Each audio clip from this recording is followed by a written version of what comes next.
18वें गुरु हिरना दे शिकारी दी कथा तोटक छंद कर मज्जन गोबिंद राय गुण गुणों उठ जात भय बन मदंग मुणों जय साल तमाल मढ़ाल सै रथ सूरज के पग बाज फसै कर मज्जन गोबिंद गाए गुणों।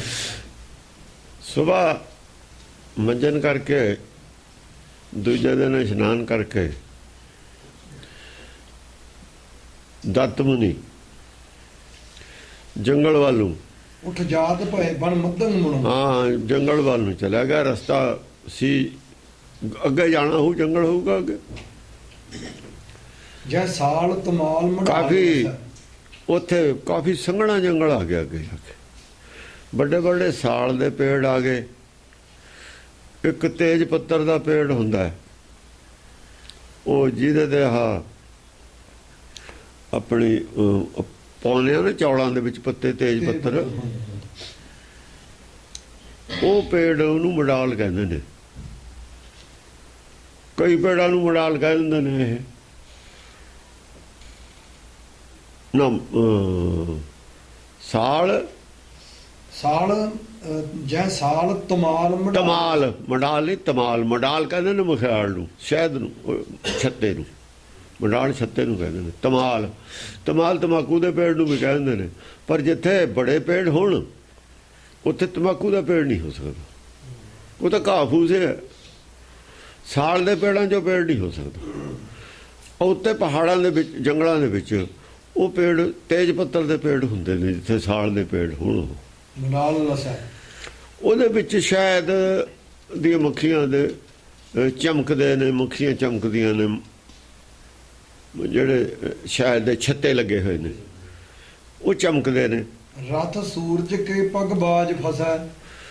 ਉਹ ਜਿਹੜਾ ਸੂਰਜ ਦਾ ਰਥ ਹੈ ਨਾ ਉਹ ਜਿਹੜੇ ਉਹਦੇ ਘੋੜੇ ਨੇ ਇਹ ਕਿਰਨਾਂ ਨੂੰ ਸੂਰਜ ਦੇ ਰਥ ਦੇ ਘੋੜੇ ਕਹਿੰਦੇ ਨੇ। ਕਿਰਨਾਂ ਹੀ ਭਜਦੀਆਂ ਨੇ ਨਾ ਮੂਹਰੇ ਮੂਹਰੇ ਸੂਰਜ ਦੇ। ਅਸਲ ਸੂਰਜ ਦੇ ਘੋੜੇ ਕੋਈ ਨਹੀਂ ਕਿਰਨਾਂ ਹੀ ਘੋੜੇ ਨੇ। ਇਹ ਹੁਣ ਜੋ ਘੋੜੇ ਨੇ ਸਾਨੂੰ ਕਹੇ ਹੋਏ ਉਹ ਇਹਦੇ ਵਿੱਚ ਗੱਲ ਦੱਸੀ ਜਾਣੀ ਹੈ ਉਹ ਸ਼ੰਕਾ ਵੀ ਦੂਰ ਕਰੀ ਜਾਣੀ ਹੈ। ਉਹਦੇ 'ਚ ਫਸ ਕੇ ਰਹਿ ਗਈਆਂ ਕਿਰਨਾਂ ਮਤਲਬ ਹੈ ਰੋਸ਼ਨੀ ਥੱਲੇ ਨਹੀਂ ਆਉਂਦੀ। ਰਥ ਸੂਰਜ ਕੇ ਪਗ ਇੰਨਾ ਸੰਘਣਾ ਜਾਨ ਹੈਗਾ ਜਿਹੜਾ ਰਾਤ ਦੇ ਘੋੜੇ ਨੇ ਨਾ ਉਹਦੇ ਬਾਜ ਉਹ ਵਿੱਚੇ ਫਸ ਗਏ ਉੱਤੇ ਹੀ ਫਸ ਗਏ ਟਾਹਣੀਆਂ ਟੂਹਣੀਆਂ ਪੱਤਿਆਂ 'ਚ ਫਸ ਕੇ ਰਹਿ ਗਏ। ਮਤਲਬ ਹੈ ਸੂਰਜ ਦੀ ਰੋਸ਼ਨੀ ਥੱਲੇ ਨਹੀਂ ਆ ਰਹੀ। ਹੁਣ ਜਿਹੜੇ ਸੂਰਜ ਦੇ ਘੋੜੇ ਕਹੇ ਨੇ ਇਹਨਾਂ ਨੇ ਉਹ ਦੱਸਿਆ ਨੇ ਇਹੀ ਘੋੜੇ ਨੇ ਉਹ ਸਮਝਿਆ ਨਹੀਂ ਕਿਰਨਾਂ ਹੀ ਉਹਦੇ ਘੋੜੇ ਨੇ। ਹੋਰ ਕਿਹੜੇ ਸੂਰਜ ਦਾ ਕਿਹੜਾ ਘੋੜਾ ਹੁਣ ਤਾਂ ਸੂਰਜ ਦੇਖ ਲਿਆ ਲੋਕਾਂ ਨੇ ਸਾਇੰਸਦਾਨਾਂ ਨੇ ਸਾਰੀਆਂ ਫੋਟੋਆਂ ਖਿੱਚ ਲਈਆਂ ਨੇੜੇ ਕਾਫੀ ਦੂਰ ਤੋਂ। ਹਾਂਜੀ ਉਹ ਫਸ ਗਏ ਘੋੜੇ ਮੈਂ ਕਿਰਨਾਂ ਉੱਤੇ ਹੀ ਫਸ ਗਈਆਂ ਥੱਲੇ ਰੋਸ਼ਨੀ ਨਹੀਂ ਆ ਰਹੀ। ਹਾਂ ਹਾਂ ਹਾਂ ਅਬ ਲੋਕ ਤਹਾਂ ਇੱਕ ਤਾਲ ਮਹਾ। ਉੱਥੇ ਵਿੱਚ ਜੰਗਲ ਦੇ ਕੋਈ ਛੱਪੜ ਸੀ ਤਾਲ ਸੀ ਪਾਣੀ ਹੋਊਗਾ ਨੀਵੀਂ ਜਗ੍ਹਾ ਹੋਊ ਪਹਾੜਾਂ 'ਚ ਹੁੰਦੀ ਹੈ ਨੀਵੀਂ ਜਗ੍ਹਾ ਹੋਊ ਉੱਥੇ ਪਾਣੀ ਖੜ ਗਿਆ ਹੋਊ। ਨੀਮ ਪਹਾੜ ਜਿਹੜੀਆਂ ਹੁੰਦੇ ਆ ਨੀਮ ਪਹਾੜੀ ਇਲਾਕਾ ਉਹ ਇਹੋ ਜਿਹਾ ਕੋਈ ਜਗ੍ਹਾ ਹੋ ਸਕਦੀ ਹੈ ਹੋਵੇ ਉੱਥੇ ਤਾਲ ਸੀ ਪਾਣੀ ਦਾ। ਹਾਂ ਛੱਪੜ ਪਾਣੀ ਉਹ ਤਾਲ ਕਿਹੜਾ ਗਾਹਾਂ ਤੇ ਪੱਕਾ ਬਣਾਇਆ ਸੀ ਕਿਸੇ ਨੇ ਉੱਥੇ ਕਿਹੜਾ ਕੋਈ ਆਬਾਦੀ ਸੀ ਤੇ ਜੰਗਲ ਸੀ।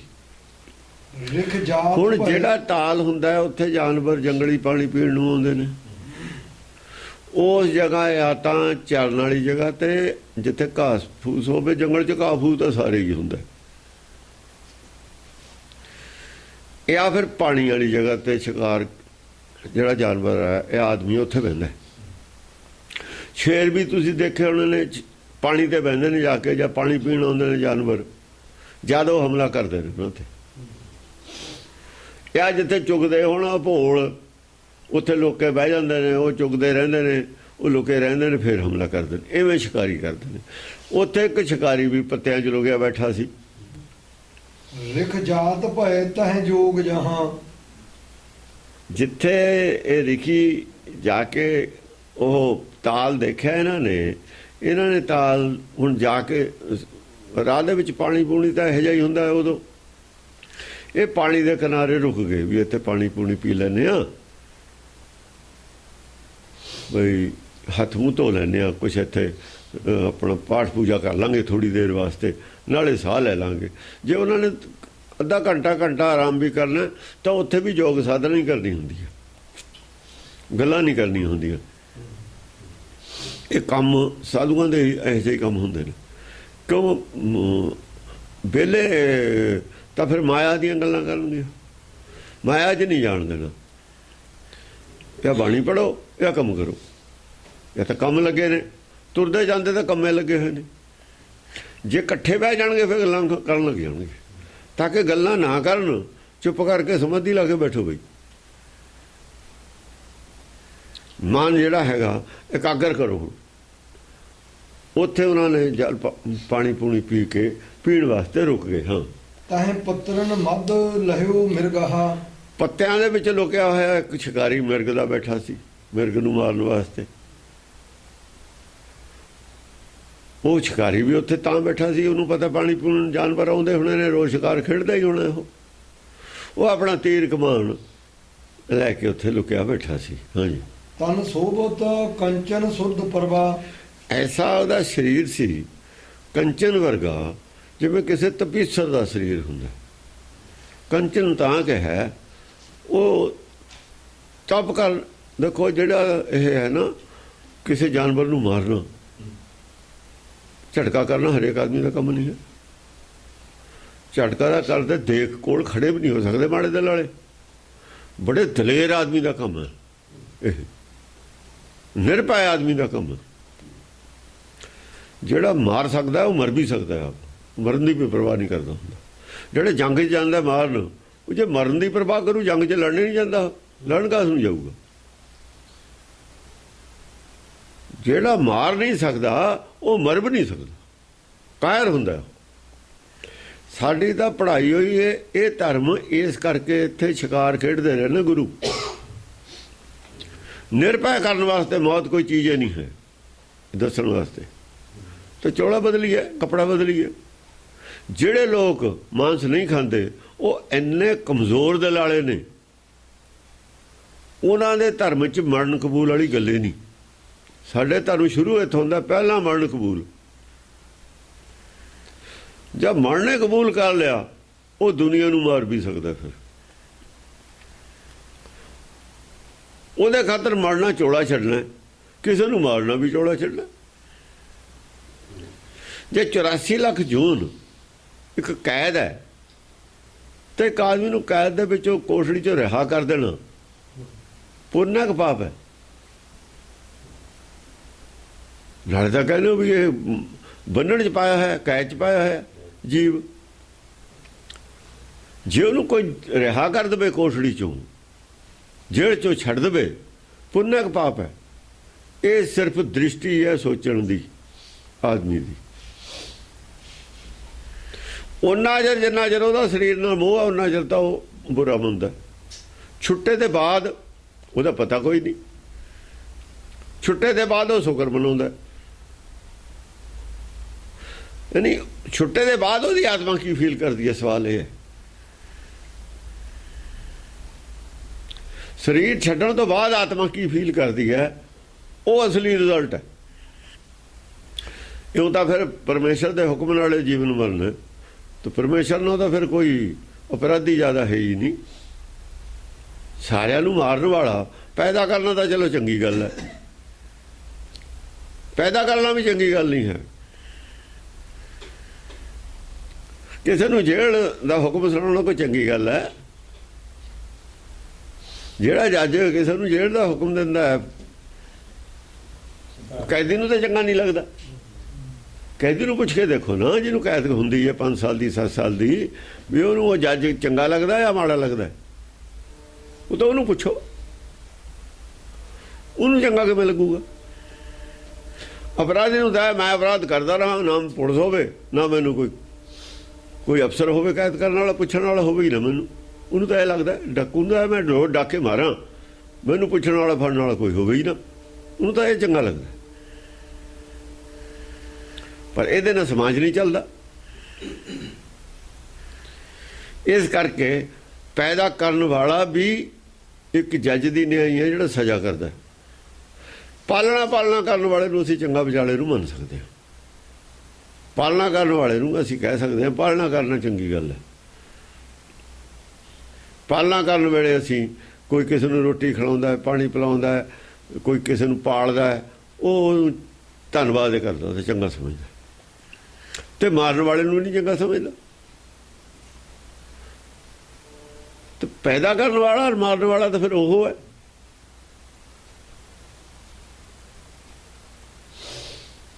ਉਹੀ ਹੈ ਨਾ। ਤੇ ਫਿਰ ਉਹ ਵੀ ਮਾੜਾ ਹੀ ਹੋਇਆ। ਫਿਰ ਅਸਲ 'ਚ ਉਹ ਨਾ ਪੈਦਾ ਕਰਦਾ ਨਾ ਮਾਰਦਾ। ਪ੍ਰੈਕਟੀਕਲ ਸੰਸਾਰ ਦੇ ਉੱਤੇ ਇਹ ਗੱਲ ਤੇ ਵਿਸ਼ਵਾਸ ਨਹੀਂ ਕੋਈ ਕਰ ਰਿਹਾ ਵੀ ਪੈਦਾ ਕਰਦਾ ਔਰ ਮਾਰਦਾ ਹੋਇਆ। ਜਵਾਨੀ ਅਸੀਂ ਕਹੀ ਜਾਂਦੇ ਹਾਂ ਕਿਉਂ ਪੈਦਾ ਜੀਵਾਂ ਤੋਂ ਪੈਦਾ ਹੁੰਦੇ ਨੇ। ਮਾਸੋਂ ਹੀ ਮਾਸ ਉਪਜਾ, ਮਾਸੋਂ ਸਭੇ ਸਾਗ। ਕਿਤੇ ਪਰਮੇਸ਼ਰ ਆਦਮੀ ਬਣਾਉਂਦਾ ਦੇਖਿਆ ਕਿਤੇ ਕਿਸੇ ਨੇ ਵੀ ਆਦਮੀ ਬਣਾ ਕੇ ਵਿੱਚ ਜੀਵ ਪਾ ਕੇ ਛੱਡ ਦਿੰਦਾ ਕਿਤੋਂ? ਕਿੱਥੇ ਹੈ? ਕਿੱਥੇ ਬਣਾਉਂਦੇ? ਦੱਸੋ ਕਿੱਥੇ ਬਣਾਉਂਦਾ? ਨਹੀਂ ਬਣਾਉਂਦਾ। ਇਸ ਕਰਕੇ ਲੋਕ ਅੰਦਰੋਂ ਨਹੀਂ ਮੰਨਦੇ ਹੈਗੇ ਗੁਰਮਤਿ ਨੂੰ। ਉੱਤੋਂ ਕਹੀ ਜਾਂਦੇ ਨੇ, ਪ੍ਰਚਲਿਤ ਹੈ ਗੱਲ, ਕਹੀ ਜਾਂਦੇ ਨੇ, ਅੰਦਰੋਂ ਤਾਂ ਮੰਨਦੇ ਨਹੀਂ। ਜੇ ਨਾ ਮੰਨਦੇ ਹੋਣ ਤਾਂ ਜਿਹੜੇ ਔਲਾਦ ਜਿਨ੍ਹਾਂ ਦੇ ਹੁੰਦੀ ਨਹੀਂ ਉਹ ਕਿਉਂ ਭੱਜੇ ਫਿਰਨ ਸਾਧਾਂ ਸੰਤਾਂ ਕੋਲ ਸਾਡੇ ਔਲਾਦ ਹੋ ਜਾਵੇ? ਜੋ ਮੰਨ ਲੈਣ ਵੀ ਇਹ ਤਾਂ ਪਰਮੇਸ਼ਰ ਦਾ ਕੰਮ ਹੈ ਤੇ ਫਿਰ ਸਾਧਾਂ ਸੰਤਾਂ ਕੋਲ ਕਿਉਂ ਤੁਰੇ ਫਿਰਨ? ਉਹਨਾਂ ਲੋਕਾਂ ਨੇ ਤਾਂ ਮਾਤਾ ਗੰਗਾ ਨੂੰ ਬਾਬੇ ਬੁੱਢੇ ਕੋ ਭੇਜਤਾ ਔਲਾਦ ਖਾਤਰ। ਉਹਨਾਂ ਨੇ ਭੇਜਿਆ ਜਿਹੜੇ ਉਹ ਮੰਨਦੇ ਨੇ। ਗੁਰੂ ਘਰ ਤਾਂ ਮੰਨਦਾ ਨਹੀਂ ਇਸ ਗੱਲ ਨੂੰ। ਉਹ ਬਿਲਕੁਲ ਧਰਮੇ ਨਹੀਂ ਹੈ। ਉਹਨੂੰ ਧਰਮ ਉਹ ਸਾਰੇ ਹੀ ਧਰਮ ਦੁਨੀਆ ਦੇ ਇਹੀ ਮੰਨਦੇ ਨੇ। ਉੱਤੋਂ ਮੂੰਹ 'ਚ ਕਹਿੰਦੇ ਨੇ ਜਿਨ ਮਨ ਹੋਰ ਮੁਖ ਹੋਰ। ਸਿਕਾੜੇ ਸਾਰੇ ਕੱਚੇ ਧਰਮ ਨੇ, ਕੱਚੀਆਂ ਗੱਲਾਂ ਨੇ ਉਹਨਾਂ ਦੀ। ਇਹ ਪੱਕੀ ਬਾਣੀ ਹੈ। ਉਹਨਾਂ ਦੇ ਗ੍ਰੰਥ ਸਭ ਕੱਚੀ ਬਾਣੀ ਹੈ ਉਹਨਾਂ ਦੀ। ਇਹ ਬਾਣੀ ਪੱਕੀ ਹੈ। ਇਹ ਅਲੱਗ ਖੜੀ ਹੈ ਗੁਰਮਤਿ। ਸਾਰੇ ਹੀ ਮੱਤਾਂ ਤੋਂ ਅਲੱਗ ਖੜੀ ਹੈ। ਪੁੰਨ ਪਾਪ ਨੂੰ ਦੁਨੀਆ ਦੇ ਸਾਰੇ ਹੀ ਮਤ ਮੰਨਦੇ ਨੇ। ਇਸਲਾਮ ਵੀ ਮੰਨਦਾ, ਈਸਾਈ ਵੀ ਮੰਨਦੇ ਨੇ, ਹਿੰਦੂ ਵੀ ਮੰਨਦੇ ਨੇ, ਬੋਧੀ ਵੀ ਮੰਨਦੇ ਨੇ। ਤੇ ਮਾਰਨ ਨੂੰ ਪਾਪ ਮੰਨਦੇ ਨੇ। ਪੈਦਾ ਕਰਨ ਨੂੰ ਉਹ ਕੁਝ ਵੀ ਨਹੀਂ ਮੰਨਦੇ। ਪਾਲਣਾ ਕਰਨ ਨੂੰ ਪੁੰਨ ਮੰਨਦੇ।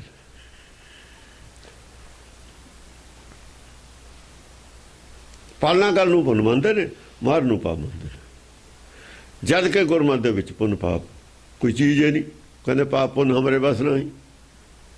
ਕਿ ਦੋ ਗੱਲਾਂ ਨਹੀਂ ਨਾ ਹੋ ਸਕਦੀਆਂ। ਜਾਂ ਤਾਂ ਕਹੋ ਅਸੀਂ ਕਰਦੇ ਹਾਂ ਫਿਰ ਪਰਮੇਸ਼ਰ ਨੂੰ ਦੀ ਕੋਈ ਚੀਜ਼ ਹੈ ਉਹ ਨਹੀਂ, ਫਿਰ ਇਹ ਮੰਨਣਾ ਪਊ। ਇਸ ਕਰਕੇ ਕੁਝ ਲੋਕ ਕਹਿੰਦੇ ਨੇ ਪਰਮੇਸ਼ਰ ਨੂੰ ਦੀ ਕੋਈ ਚੀਜ਼ ਨਹੀਂ, ਕਿਉਂਕਿ ਧਾਰਮਿਕ ਆਦਮੀਆਂ ਦੇ ਬਿਆਨ ਵਿੱਚ ਵਿਰੋਧਾਭਾਸ ਹੈ। ਧਰਮ ਜਿੰਨੇ ਦੁਨੀਆ ਦੇ ਨੇ ਮੂੰਹ 'ਚ ਕੁਝ ਹੋਰ ਹੈ, ਪ੍ਰੈਕਟੀਕਲ ਕੁਝ ਹੋਰ ਹੈ। ਉਹ ਜਿਹੜੇ ਦੂਏ ਨੇ ਉਹ ਕਹਿੰਦੇ ਨੇ ਇਹ ਬਕਵਾਸ ਕਰਦੇ ਨੇ, ਧਰਮ ਨੂੰ ਦੀ ਰੱਬ ਨੂੰ ਦੀ ਕੋਈ ਚੀਜ਼ ਹੈ ਹੀ ਨਹੀਂ। ਇੱਕ ਪਾਸੇ ਤੁਸੀਂ ਕਹਿੰਦੇ ਵੀ ਰੱਬ ਕਰਦਾ, ਦੂਜੇ ਪਾਸੇ ਕਹਿੰਦੇ ਅਸੀਂ ਪੁੰਨ ਪਾਪ ਕਰਦੇ ਹਾਂ। ਫਿਰ ਆਪੀ ਰੱਬ ਹੈ ਨਹੀਂ। ਜੇ ਅਸੀਂ ਕਰਦੇ ਹਾਂ ਫਿਰ ਰੱਬ ਤਾਂ ਅਸੀਂ ਉਹ ਸਾਬਤ ਕਰਦੇ ਹਾਂ ਵੀ ਰੱਬ ਹੈ ਨਹੀਂ। ਰੱਬ ਦੀ ਹੋਂਦ ਨੂੰ ਤਾਂ ਅਸੀਂ ਧਰਮ ਵਾਲੇ ਇਨਕਾਰੀ ਫਿਰਦੇ ਹਾਂ। ਪਰਮੇਸ਼ਰ ਦੀ ਹੋਂਦ ਸਿਰਫ ਗੁਰਬਾਣੀ ਦੇ ਵਿੱਚ ਬਚਦੀ ਹੈ, ਨਹੀਂ ਬਚਦੀ ਕਿਸੇ ਮਤ 'ਚ ਨਹੀਂ। ਬਚਾ ਕੇ ਦਿਖਾਓ ਕਿ ਬਚਾ ਦੋਗੇ। ਕੋਈ ਮਤ ਪਰਮੇਸ਼ਰ ਦੀ ਹੋਂਦ ਨੂੰ ਨਹੀਂ ਮੰਨਦੀ ਅੰਦਰੋਂ। ਇਸੇ ਕਰਕੇ ਤਾਂ ਆਦਮੀ ਨੂੰ ਰੱਬ ਬਣਾਈ ਬੈਠੇ ਨੇ ਸਾਰੇ। ਅਸਲੀ ਪਰਮੇਸ਼ਰ ਨੂੰ ਕੋਈ ਨਹੀਂ ਮੰਨਦਾ। ਫਿਰ ਨਕਲੀ ਬਣਾਉਣੇ ਪਏ ਉਹਨਾਂ ਨੇ। ਜੇ ਅਸਲੀ ਲੱਭ ਜਾਂਦਾ ਉਹਨਾਂ ਨੂੰ ਮੰਨ ਲੈਂਦੇ, ਜਾਣ ਲੈਂਦੇ, ਫਿਰ ਨਕਲੀ ਕਿਉਂ ਬਣਾਉਂਦੇ? ਕੋਈ ਰਾਮਚੰਦਰ ਨੂੰ ਬਣਾਈ ਬੈਠਾ, ਕੋਈ ਕ੍ਰਿਸ਼ਨ ਨੂੰ ਬਣਾਈ ਬੈਠਾ, ਕੋਈ ਈਸਾ ਨੂੰ ਬਣਾਈ ਬੈਠਾ, ਕੋਈ ਕਿਸੇ ਨੂੰ ਬਣਾਈ ਬੈਠਾ, ਕੋਈ ਕਿਸੇ ਨੂੰ। ਕਿਉਂ ਕਰਦੇ ਇਹ? ਗੁਰਬਾਣੀ ਨਹੀਂ ਮੰਨਦੀ। ਕੱਲੀ ਉਹ ਲੱਗ ਖੜੀ ਹੈ। ਇਸ ਕਰਕੇ ਉਹ ਜਿਹੜਾ ਮਾਰਨ ਵਾਲਾ ਆਦਮੀ ਹੈ ਉਹ ਬਹੁਤ ਹੀ ਮਜ਼ਬੂਤ ਦਿਲ ਵਾਲਾ ਹੁੰਦਾ। ਉਹ ਮਾੜੇ ਮੋਟੇ ਤਪ ਤੇ ਨਹੀਂ ਪ੍ਰਭਾਵਿਤ ਹੁੰਦਾ ਹੈ। ਇੱਥੇ ਦੇਖਿਓ 18ਵਾਂ ਗੁਰੂ ਹੈ, ਨੰਬਰ 18ਵਾਂ ਆਇਆ। 18 ਨੰਬਰ ਜਦ ਚੱਲਦਾ ਹੈ 10 4 4 ਤੇ ਚੱਲਦਾ।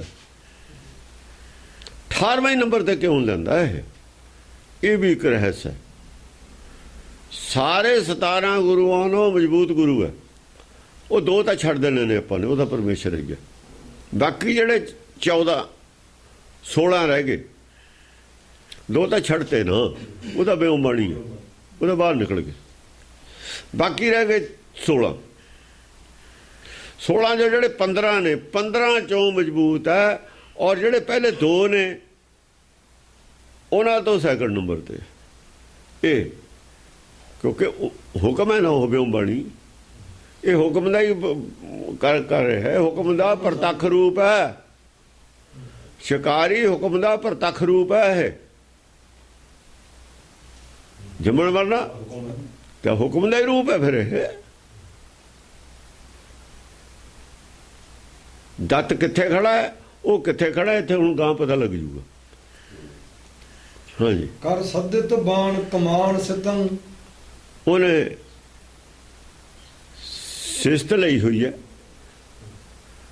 ਕਮਾਨ ਤੇ ਬਾਣ ਰੱਖਿਆ ਹੋਇਆ, ਤਿਆਰ ਬੈਠਾ ਹੈ ਵੀ ਕੋਈ ਮਿਰਗ ਜਦ ਆਊਗਾ ਕਿਤੇ ਮੈਨੂੰ ਕਮਾਨ ਕਮੂਣ ਉਹ ਟਾਈਮ ਨਾ ਲੱਗ ਜਵੇ, ਜਾਂ ਖੜਕਾ ਨਾ ਹੋ ਜਵੇ, ਉਹਨੂੰ ਟਾਈਮ ਨਾ ਮੈਂ ਦੇ ਦਾਂ ਬਚ ਕੇ ਜਾਣ ਨੂੰ ਜਾਨਵਰ ਨੂੰ। ਕਿਉਂਕਿ ਬੰਦੂਕ ਜਾਂ ਤੀਰ ਤਿਆਰੇ ਰੱਖਦੇ ਹੁੰਦੇ ਨੇ ਸ਼ਿਕਾਰੀ, ਜਾਂ ਸ਼ਿਕਾਰ ਤੇ ਬਹਿੰਦੇ ਨੇ। ਇਹ ਥੋੜ੍ਹੀ ਆ ਵੀ ਅਵੇਸਲੇ ਹੋ ਕੇ ਪੈ ਜਾਣਗੇ। ਪੂਰੇ ਧਿਆਨ ਨਾਲ ਚੌਕਸ ਹੋ ਕੇ ਰਹਿੰਦੇ ਨੇ ਉਹ। ਉਹਨਾਂ ਦੀ ਪੈਰ ਦੀ ਬਿੜਕ ਜਿਹੜੀ ਹੈ, ਆਵਾਜ਼ ਪੈਰਾਂ ਦੀ, ਉਹ ਸੁਣਨੀ ਹੈ ਸ਼ਿਕਾਰ ਦੀ ਉਹਨਾਂ ਨੂੰ। ਜੇ ਪੂਰੇ ਤਾੜੀ ਕਹਿੰਦੇ ਨੇ ਇਹਨੂੰ, ਤਾੜੀ, ਇਹੀ ਤਾੜੀ ਹੈ। ਤਾੜੀ ਸਮਾਧੀ ਤੋਂ ਅਗਲੀ ਸਟੇਜ ਹੈ। ਜਿਹੜੀ ਸੁੰਨ ਸਮਾਧ ਹੈ ਨਾ, ਉਹ ਤੋਂ ਅਗਲੀ ਸਟੇਜ ਸਹਿਜ ਸਮਾਧ ਹੈ। ਸਹਿਜ ਸਮਾਧ ਨੂੰ ਤਾੜੀ ਕਹਿੰਦੇ ਨੇ। ਰਿਸ਼ੀ ਤਾੜੀ ਲਾਉਂਦੇ ਤੇ ਮੁਨੀ ਸਮਾਧੀ ਲਾਉਂਦੇ ਸੀ। ਜਿਹੜੀ ਸਹਿਜ ਸਮਾਧ ਉਹਨੂੰ ਤਾੜੀ ਕਹਿੰਦੇ ਨੇ। ਤਾੜਨਾ ਕਿਸੇ ਚੀਜ਼ ਨੂੰ, ਧਿਆਨ ਰੱਖਣਾ। ਪਰਮੇਸ਼ਰ ਤਾੜੀ ਲਾ ਕੇ ਬੈਠਾ ਹੋਇਆ ਸਾਡੇ 'ਚ। ਧਿਆਨ ਤਾਂ ਹੈ ਸਾਰਿਆਂ ਧਿਆਨ ਸਾਡੇ 'ਚ ਕਿਵੇਂ? ਤਾੜਦਾ ਸਾਨੂੰ, ਦੇਖਦਾ, ਉਹ ਧਿਆਨ ਰੱਖਦਾ ਸਾਰਿਆਂ 'ਚ। ਜਿਵੇਂ ਸ਼ਿਕਾਰੀ ਉਹ ਸ਼ਿਕਾਰ 'ਚ ਧਿਆਨ ਰੱਖਦਾ ਨਾ, ਐਂ ਉਹ ਸਾਡੇ ਧਿਆਨ ਰੱਖਦਾ। ਧਿਆਨ ਸਮਾਧੀ ਤੋਂ ਗਾਹਾਂ ਦਾ, ਤਾੜੀ ਵਾਲਾ ਸ਼ਿਕਾਰੀ ਦਾ ਧਿਆਨ ਸਮਾਧੀ ਤੋਂ ਗਾਹਾਂ ਦਾ, ਦੱਤ ਤੋਂ ਗਾਹਾਂ ਦਾ ਧਿਆਨ ਹੈ ਉਹਦਾ। ਅੱਗੇ ਖੜਾ ਦੱਤ ਤੋਂ। ਹਾਂਜੀ, ਮ੍ਰਿਗ ਮਾਰਤ ਕੋਟ ਕਰੋੜ ਕਿਤੰ, ਉਹਨੇ ਬਥੇਰੇ ਮਿਰਗ ਮਾਰੇ ਨੇ, ਰੋਜ਼ੇ ਮਾਰਦਾ ਰਹਿੰਦਾ। ਉਹਦੀ ਸਿਹਤ ਤੇ ਕੋਈ ਅਸਰ ਨਹੀਂ ਹੈ। ਸੈਂਕੜੇ ਮਿਰਗ ਮਾਰੇ ਨੇ ਉਹਨੇ, ਉਹਦੀ ਡਿਊਟੀ ਹੈ ਮਾਰਨਾ। ਸਦਨਾ ਕਸਾਈ ਹੋਇਆ, ਇੱਕ ਸ਼ਬਦ ਹੈ ਉਹਦਾ। ਇਹਨਾਂ ਨੇ ਬਣਾ ਲਿਆ ਉਹਦੇ ਤੋਂ ਛੁਰੀ ਛੁੱਟ ਗਈ, ਛੁਰੀ ਛੁੱਟ ਗਈ ਜੀ, ਬੱਕਰਾ ਹੱਸ ਪਿਆ, ਫਲਾਨਾ, 100 ਗੱਲਾਂ ਬਣਾਈਆਂ ਝੂਠ। ਸਦਨਾ ਤਾਂ ਇਹ ਗੱਲ ਕਹਿੰਦਾ ਨਹੀਂ ਹੈ, ਗੁਰਬਾਣੀ ਤਾਂ ਗੱਲ ਨਹੀਂ ਕਹਿੰਦਾ। ਉਹ ਕਹਿੰਦਾ ਮੈਂ ਆਪਣਾ ਕਰਮ ਕਰਦਾ ਕਰੂੰਗਾ, ਇਹੀ ਕਰਦਾ ਰਹੂੰਗਾ, ਕਰਮ ਨਹੀਂ ਛੱਡਣਾ। ਤੂੰ ਜਿਹੜੀ ਮੇਰੀ ਡਿਊਟੀ ਲਾਈ ਜਾਵੇ ਕਰਦਾ। ਇਹ ਡਿਊਟੀ ਤੇਰੀ ਹੈ, ਮੇਰੀ ਨਹੀਂ ਹੈ। ਮਾਰਨਾ ਤੇਰੀ ਡਿਊਟੀ ਹੈ, ਮੈਨੂੰ ਦਿੱਤੀ ਹੋਈ ਹੈ। ਤੇ ਪਰਮੇਸ਼ਰ ਮਾਰਦਾ ਦੇਖਿਆ ਕਦੇ ਕਿਸੇ ਨੂੰ? ਮਾਰਦੇ ਜੀਵਾਂ ਨੂੰ, ਜੀਵੇ ਮਾਰਦੇ ਨੇ, ਜੀਵੇ ਪੈਦਾ ਕਰਦੇ ਨੇ। ਇਹ ਤਾਂ ਭਰਮ ਹੈ। ਗਿਆਨ ਭਇਆ ਤਾਂ ਕਰਮੇ ਨਾਸ। ਤਾਂ ਹੀ ਉਹ ਕਹਿੰਦਾ ਕਹਾ ਗੁਣ ਤੇਰੇ ਸਤਿਗੁਰਾ, ਜੇ ਕਰਮ ਨਾ ਨਾਸੈ। ਸੱਚ ਦਾ ਗਿਆਨ ਕੀ ਹੈ ਜੇ ਕਰਮ ਦਾ ਨਾਸ ਨਹੀਂ ਹੋਇਆ? ਕਰਮ ਦਾ ਨਾਸ ਕਰੀ ਬੈਠਾ ਸ਼ਿਕਾਰੀ ਇਹ। ਜਾਂ ਤਾਂ ਸਦਨਾ ਇਹਦਾ ਅਵਤਾਰ ਹੈ, ਜਾਂ ਇਹ ਸਦਨੇ ਦਾ ਅਵਤਾਰ ਹੈ। ਸਦਨੇ ਦੇ ਬਰਾਬਰ ਇਹ ਖੜਾ ਹੈ ਇਹ ਦੋ ਗਾਹਾਂ। ਫਿਰ ਮੁਖਰ ਗਿਆਨ ਹੋਣਾ। ਇਹ ਸਦਨਾ ਹੀ ਹੈ। ਇਹ ਬਾਅਦ 'ਚ ਇਹ ਜੇ ਲੋਕ ਇਹ ਸਦਨੇ ਦੇ ਰੂਪ 'ਚ ਪ੍ਰਗਟ ਹੁੰਦੇ ਨੇ ਕਿ ਇਹ ਵੀ ਸ਼ਿਕਾਰੀ ਹੈ, ਉਹ ਵੀ ਸ਼ਿਕਾਰੀ ਹੈ। ਗੱਲ ਤਾਂ ਇੱਕੋ ਹੀ ਹੈ ਨਾ। ਇਹਨਾਂ 'ਚੋਂ ਵੀ ਇੱਕ ਭਗਤ ਹੋਇਆ ਨਾ ਸ਼ਿਕਾਰੀਆਂ 'ਚੋਂ, ਤੇ ਫਿਰ ਪਾਪ ਕਿਵੇਂ ਹੋਇਆ? ਜੀਵ ਹੱਤਿਆ ਕਿਵੇਂ ਹੋਈ? ਉਹਨਾਂ ਦਾ ਭਗਤ ਪਰ ਪ੍ਰਗਟ ਹੋ ਗਿਆ। ਪੰਡਤ ਦਾ ਪ੍ਰਚਾਰ ਕੀਤਾ ਹੋਇਆ ਹੈ, ਇਹ ਪਾਪ ਹੈ। ਕਸਾਈਓ ਇੱਕ ਭਗਤ ਪ੍ਰਗਟ ਕਰਕੇ ਪਰਮੇਸ਼ਰ ਨੇ ਰੱਦ ਕਰ ਦਿੱਤਾ ਵੀ ਤੁਹਾਡੀ ਇਹ ਜਿਹੜੀ ਹੈ ਮਨੌਤ ਹੈ ਬਿਲਕੁਲ ਗਲਤ ਹੈ। ਫੇਰ ਬਕਵਾਸ ਕਰੀ ਜਾਂਦੇ ਨੇ ਸੰਤ। ਸੰਤ ਇੱਕ ਕਾਇਰਾਂ ਦੀ ਫੌਜ ਹੈ, ਕਾਇਰ ਨੇ। ਇਹ ਸੰਤ ਹੀ ਨੇ ਜਿਨ੍ਹਾਂ ਨੇ ਹਿੰਦੁਸਤਾਨ ਗੁਲਾਮ ਕਰਵਾਇਆ ਸੀ। ਸੰਤਾਂ ਦੀ ਬਥੇਰੀ ਭੀੜ ਸੀ ਉਦੋਂ। ਖਾਲਸੇ ਨੇ ਆਜ਼ਾਦ ਕਰਾਇਆ ਸੀ। ਇਹਨਾਂ ਨੂੰ ਦੇਖ ਲਓ ਕਿਤੇ ਜੰਗ ਕਰਕੇ ਇੱਕ ਪਾਸੇ ਹੋ ਕੇ ਕਰ ਲੈਣਗੇ ਜੰਗ। ਜੰਗ ਕਰਨ ਵਾਲੇ ਆਦਮੀ ਮਾਇਆ 'ਚ ਨਹੀਂ ਫਸਦੇ ਹੁੰਦੇ ਜੇ ਫਸੇ ਨੇ ਜਿਵੇਂ। ਉਹ ਤਾਂ ਗੱਡਿਆਂ ਦੇ ਸਮਾਨ ਪਾ ਕੇ ਘਰ-ਬਾਰ ਛੱਡ ਕੇ ਜਾਂਦੇ। ਉਹਦਾ ਇੱਕ ਮਿੰਟ 'ਚ ਫੈਸਲਾ ਲੈ ਲੈਂਦੇ ਨੇ। ਪਿਆੜੇ ਦਾ ਸਾਨੂੰ 70 ਚੰਗਾ, ਪੱਟ ਗੇੜਿਆਂ ਦਾ ਰਹਿਣਾ। ਇਹ ਗੁਰਮਤਿ ਛੱਡੀ ਫਿਰਦੇ ਨੇ। ਇਹਨਾਂ ਨੂੰ ਕਦੇ ਪਤਾ ਨਹੀਂ ਗੁਰਮਤਿ ਕੀ ਹੈ। ਨਹੀਂ ਆਉਂਦੇ ਗੁਰਮਤਿ ਤੇ। ਪਤਾ ਲੱਗਣ ਦੇ ਬਾਵਜੂਦ ਵੀ ਉਹ ਵਿਹੜੇ 'ਚ ਨਹੀਂ ਵੜ ਸਕਦੇ ਗੁਰਬਾਣੀ ਦੇ। ਕਿ ਤਿਆਗ ਕਰਨਾ ਪਊ ਨਾ ਮਾਇਆ ਦਾ, ਤੇ ਤਿਆਗ ਹੈ। ਤਿਆਗ ਕਰੀ ਫਿਰਦਾ, ਜੰਗਲ 'ਚ ਫਿਰਦਾ।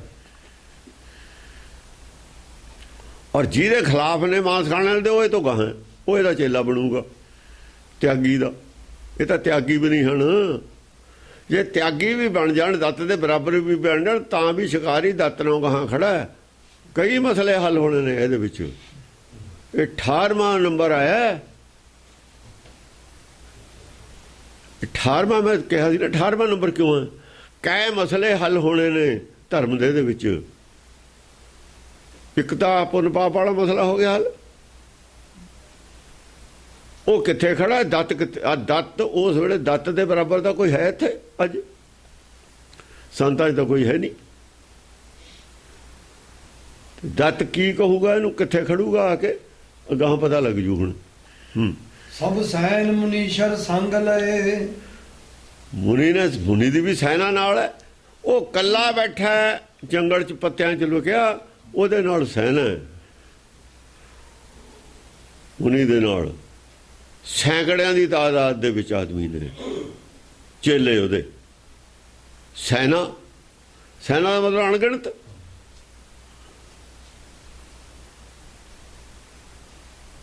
ਸੈਂਕੜਿਆਂ ਦੀ ਤਾਦਾਦ ਦੇ ਵਿੱਚ ਨੇ। ਹਾਂਜੀ। ਜਹ ਕਾਨਣ ਤੋਂ ਤਹ ਜਾਤ ਭਏ। ਜਿੱਥੇ ਕਣਾ ਜੰਗਲ ਸੀ ਉੱਥੇ ਚਲੇ ਗਏ। ਕਣੇ ਜੰਗਲ ਦੇ ਵਿੱਚ ਸੀ ਨਾ ਇਹ। ਉਧਰ ਤਾਂ ਉਹ ਸ਼ਿਕਾਰੀ ਬੈਠਾ, ਉੱਥੇ ਤਾਲ ਹੈ। ਇਹ ਜੰਗਲ ਦੇ ਵਿੱਚ ਜਾਂਦੇ ਜਾਂਦੇ ਇਹ ਵੀ ਉੱਥੇ ਜਾ ਪੜੇ। ਹਾਂ। ਕਣਕਣ ਦੁੱਤ ਉਜਲ ਅੰਗ ਸਨੇ। ਸਾਰਿਆਂ ਦੇ ਸੋਨੇ ਵਰਗੇ, ਕੰਚਨ ਵਰਗੇ ਸਰੀਰ ਨੇ ਸਾਰਿਆਂ ਦੇ। ਔਰ ਭਭੂਤੀ ਮੜੀ ਹੈ। ਸਣੇ ਦਾ ਮਤਲਬ ਹੈ ਭਭੂਤੀ ਮੜੀ ਹੋਈ ਹੈ। ਅੰਗ ਸਨੇ, ਸਨੇ ਸਨਾ ਹੁੰਦਾ ਕੋਈ ਚੀਜ਼ ਮੜ ਲੈਣੀ ਉੱਤੇ। ਸਨਾ ਮਹਿੰਦੀ ਨੂੰ ਵੀ ਕਹਿੰਦੇ ਨੇ।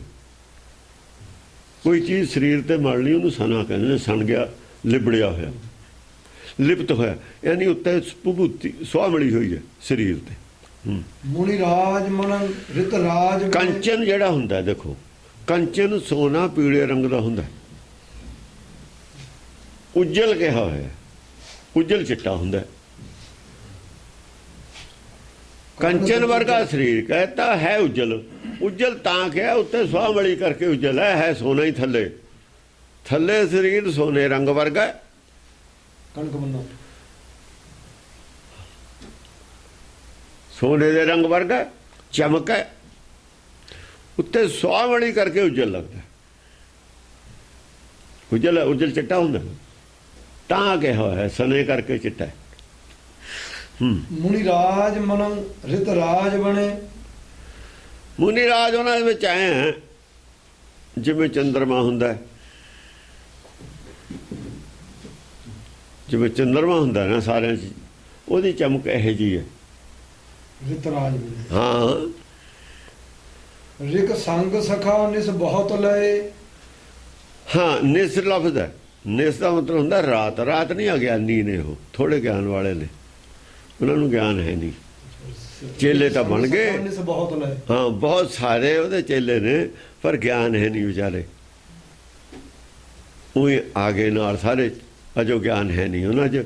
ਅਗਿਆਨਤਾ ਦੇ ਵਿੱਚ ਨੇ ਸਾਰੇ। ਬਹੁਤ ਸਾਰੇ ਅਗਿਆਨੀ ਨੇ, ਉਹਦੇ ਨਾਲ ਚੇਲੇ ਬਹੁਤ ਨੇ, ਪਰ ਗਿਆਨ ਨਹੀਂ ਹੈਗਾ ਕਿਸੇ ਨੂੰ। ਹਾਂਜੀ। ਤੇ ਬਾਰਦ ਦੂਜ ਬਲੋਕ ਗਏ। ਹੁਣ ਇਹ ਵੀ ਇਹੋ ਜਿਹਾ ਹੀ ਹੈ, ਸਮਝੋ ਜਿਵੇਂ ਦੂਜ ਦਾ ਚੰਦਰਮਾ ਹੁੰਦਾ ਨਾ, ਹੁਣ ਉਹਨੂੰ ਦੂਜ ਦਾ ਚੰਦਰਮਾ ਹੀ ਕਹਿ ਦਿੱਤਾ, ਬਾਰਦ ਦੱਤ ਨੂੰ। ਦੂਜ ਦਾ ਚੰਦਰਮਾ ਥੋੜੀ ਜਿਹੀ ਰੋਸ਼ਨੀ ਹੁੰਦੀ ਹੈ, ਫਿਰ ਪੂਰਨਮਾਸ਼ੀ ਦਾ ਚੰਦਰਮਾ ਨਹੀਂ ਹੈ ਜੋ ਮੰਨਿਓ। ਪੂਰਨਮਾਸ਼ੀ ਦੇ ਚੰਦਰਮੇ ਤੋਂ ਬਾਅਦ ਜਦ ਪੂਰਾ ਗਿਆਨ ਹੁੰਦਾ ਨਾ, ਜਿਹਨੂੰ ਪੂਰਨ ਬ੍ਰਹਮ ਕਹਿੰਦੇ ਨੇ, ਉਹ ਪੂਰਾ ਚੰਦਰਮਾ ਹੁੰਦਾ। ਅਜੇ ਤਾਂ ਇਹਨੇ ਗੁਰੂ ਹੋਰ ਬਣਾਉਣੇ ਨੇ, ਫਿਰ ਉਹ ਗਿਆਨ ਲੈਣਾ, ਪੂਰਾ ਕਰਨਾ, ਤਾਂ ਕਿਤੇ ਪੁੰਨਿਆ ਤੱਕ ਪਹੁੰਚਣਾ। ਪੁੰਨਿਆ ਪੂਰਾ ਚੰਦ ਆਕਾਸ਼ ਹੁੰਦਾ ਨਾ। ਤੇ ਬਾਰਦ ਦੂਜ ਬਲੋਕ ਗਏ। ਉਹ ਤਾਂ ਇਹ ਸਮਝ ਲਓ ਜੇ ਦੂਜ ਦਾ ਚੰਦਰਮੇ ਜਿੰਨੀ ਰੋਸ਼ਨੀ ਹੈ ਤਾਂ ਚੰਦਰਮਾ ਹੀ ਉਹਨਾਂ ਦੇ ਵਿੱਚ, ਉਹ ਬਾਕੀ ਹਨੇਰਾ ਹੀ ਆ ਨਾ। ਦੂਜ ਦਾ ਚੰਦਰਮਾ ਵੀ ਚਮਕਦਾ ਹੀ ਹੁੰਦਾ ਹੈ, ਦੂਜ ਦਾ ਚੰਦਰਮਾ ਨਹੀਂ ਚਮਕਦਾ। ਇੱਕ ਹੋਰ ਗੱਲ ਹੈ, ਹਿੰਦੂ ਮੱਤ ਦੇ ਵਿੱਚ ਦੂਜ ਦਾ ਚੰਦਰਮੇ ਨੂੰ ਅਸਲ 'ਚ ਇੱਕ ਬੰਦਾ ਚੰਦਰਮਾ ਦੀਦਾ ਹੀ ਨਹੀਂ ਹੁੰਦਾ, ਚੰਦਰਮਾ ਹੀ ਦੂਜ ਦਾ ਦੀਂਦਾ। ਦੂਜ ਦਾ ਚੰਦਰਮਾ ਦੇਖਣਾ ਸਭ ਤੋਂ ਉੱਤਮ ਮੰਨਿਆ ਇਹਨਾਂ ਨੇ। ਉਹ ਇੱਕ ਕਵੀ ਰਾਜ, ਸ਼ਾਇਦ ਗਿਰਧਰ ਕਵੀ ਰਾਜ ਦੀ ਕੁੰਡੜੀ ਪੜ੍ਹੀ ਸੀ, ਬਹੁਤ ਦੇਰ ਹੋ ਗਈ। ਉਹਨੇ ਕਿਹਾ ਸੀ, ਦੂਜ ਨ ਚੰਦਾ ਦੇਖਿਓ ਕਹਾ ਉਦੋਂ ਬਹਰ ਪਾਖ। ਸਾਰਾ ਪਖਵਾੜਾ ਦੇਖਦੇ ਰਹੋ 15 ਦਿਨ ਤੁਸੀਂ ਚੰਦਰਮਾ, ਬਾਕੀ ਦੇ 14 ਦਿਨ ਪੂਰਨਮਾਸ਼ੀ ਤੱਕ ਦੇਖਦੇ ਰਹੋ, ਕੋਈ ਫਾਇਦਾ ਨਹੀਂ ਜੇ ਦੂਜ ਵਾਲਾ ਨਹੀਂ ਦੇਖਿਆ। ਜੇ ਦੂਜ ਵਾਲਾ ਚੰਦਰਮਾ ਨਹੀਂ ਤੁਸੀਂ ਦੇਖਿਆ ਤਾਂ ਸਾਰਾ ਪਖਵਾੜਾ ਦੇਖਣ ਦਾ ਕੋਈ ਫਾਇਦਾ ਹੀ ਨਹੀਂ ਤੁਹਾਡਾ। ਇਵੇਂ ਸੂਰਜ ਦੀ ਪਹਿਲੀ ਕਿਰਨ ਦੇਖਣਾ ਹਿੰਦੂ ਮੱਤ ਦੇ ਵਿੱਚ ਸ਼ੁਭ ਮੰਨਿਆ ਜਾਂਦਾ ਸੀ। ਕਈਆਂ ਦਾ ਵਰਤ ਹੁੰਦਾ ਸੀ ਕਿ ਜੇ ਸੂਰਜ ਦੀ ਪਹਿਲੀ ਕਿਰਨ ਨਹੀਂ ਦੇਖੀ ਤਾਂ ਮੈਂ ਰੋਟੀ ਨਹੀਂ ਖਾਣੀ। ਮਹਾਤਮਾ ਗਾਂਧੀ ਦੀ ਮਾਂ ਦਾ ਇਹ ਪ੍ਰਣ ਸੀ, ਜੇ ਬੱਦਲ ਹੋ ਜਾਣਾ ਰੋਟੀ ਨਹੀਂ ਦਿਖਾਂਦੀ।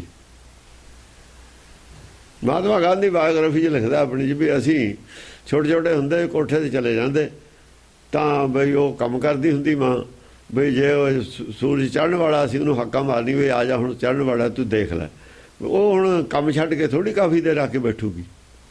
ਸਾਨੂੰ ਪਤਾ ਸੀ ਵੀ ਜੇ ਅਸੀਂ ਨਾ ਦੱਸਿਆ ਤਾਂ ਮਾਂ ਅੱਜ ਸਾਰਾ ਦਿਨ ਭੁੱਖੀ ਰਹੂਗੀ। ਯਾਨੀ ਇਹ ਪ੍ਰਚਲਿਤ ਸੀ, ਹੁਣ ਵੀ ਹੈ ਕਈ ਜਗ੍ਹਾ। ਉਸ ਧਰਮ 'ਚ ਹੈ, ਹਿੰਦੂ ਧਰਮ 'ਚ।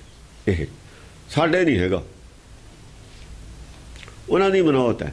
ਇਹ ਦੂਜ ਦੇ ਚੰਦਰਮੇ ਦੀ ਗੱਲ ਇੱਥੇ ਤਾਂ ਆਈ ਹੋਈ ਹੈ, ਇਹਦੀ ਕੁਝ ਬੈਕਗਰਾਊਂਡ ਹੈ ਧਰਮ ਦੇ ਵਿੱਚ। ਹਿੰਦੂ ਧਰਮ 'ਚ ਦੂਜ ਦੇ ਚੰਦਰਮੇ ਦੀ ਬੈਕਗਰਾਊਂਡ ਹੈ। ਦੂਜ ਦੇ ਚੰਦਰਮੇ ਨੂੰ ਸਭ ਤੋਂ ਸ਼ੁਭ ਮੰਨਿਆ ਹੋਇਆ, ਕਿਉਂ? ਅਜੋ ਉਹਨੇ ਦੂਆ ਪੈਰ ਧਰਿਆ, ਇੱਕ ਪੈਰ ਚੱਕ ਕੇ ਦੂਆ ਪੈਰ ਦੋ ਇਕੱਠੇ ਕਰ ਲੈਣਾ ਪੈਰ, ਉਹ ਧਰਮ ਦੇ ਵਿੱਚ ਪੂਰਾ ਆ ਗਿਆ, ਤੁਰ ਪਿਆ। ਇਹ ਕਮਾਲਾ ਨਹੀਂ ਅਜੋ ਤੁਰਿਆ, ਇੱਕ ਪੈਰ ਚੱਕਿਆ ਗਿਆ ਜੋ ਪਿੱਛੇ ਹੀ ਆ ਉਹਦਾ। ਜਦ ਚੇਤਰ ਮਨ ਨੇ ਫੈਸਲਾ ਕਰ ਲਿਆ ਵੀ ਧਰਮ ਦੇ ਰਾਹ ਤੁਰਨਾ, ਦੂਜ ਦਾ ਚੰਦਰਮਾ ਉਹ ਗਿਆਨ ਹੈ ਨਹੀਂ, ਗਿਆਨ ਨਹੀਂ ਅਜੋ ਹੈ, ਫੈਸਲਾ ਹੀ ਲਿਆ। ਫੈਸਲਾ ਹੀ ਲਿਆ ਵੀ ਹੁਣ ਧਰਮ ਦੇ ਰਾਹ ਜਾਣਾ। ਧਰਮ ਦਾ ਤਾਂ ਜੋ ਸਫ਼ਰ ਬਹੁਤ ਲੰਬਾ ਹੈ, ਫੈਸਲਾ ਲੈ ਬਿਨਾਂ ਤੁਰੂ ਕਿਵੇਂ?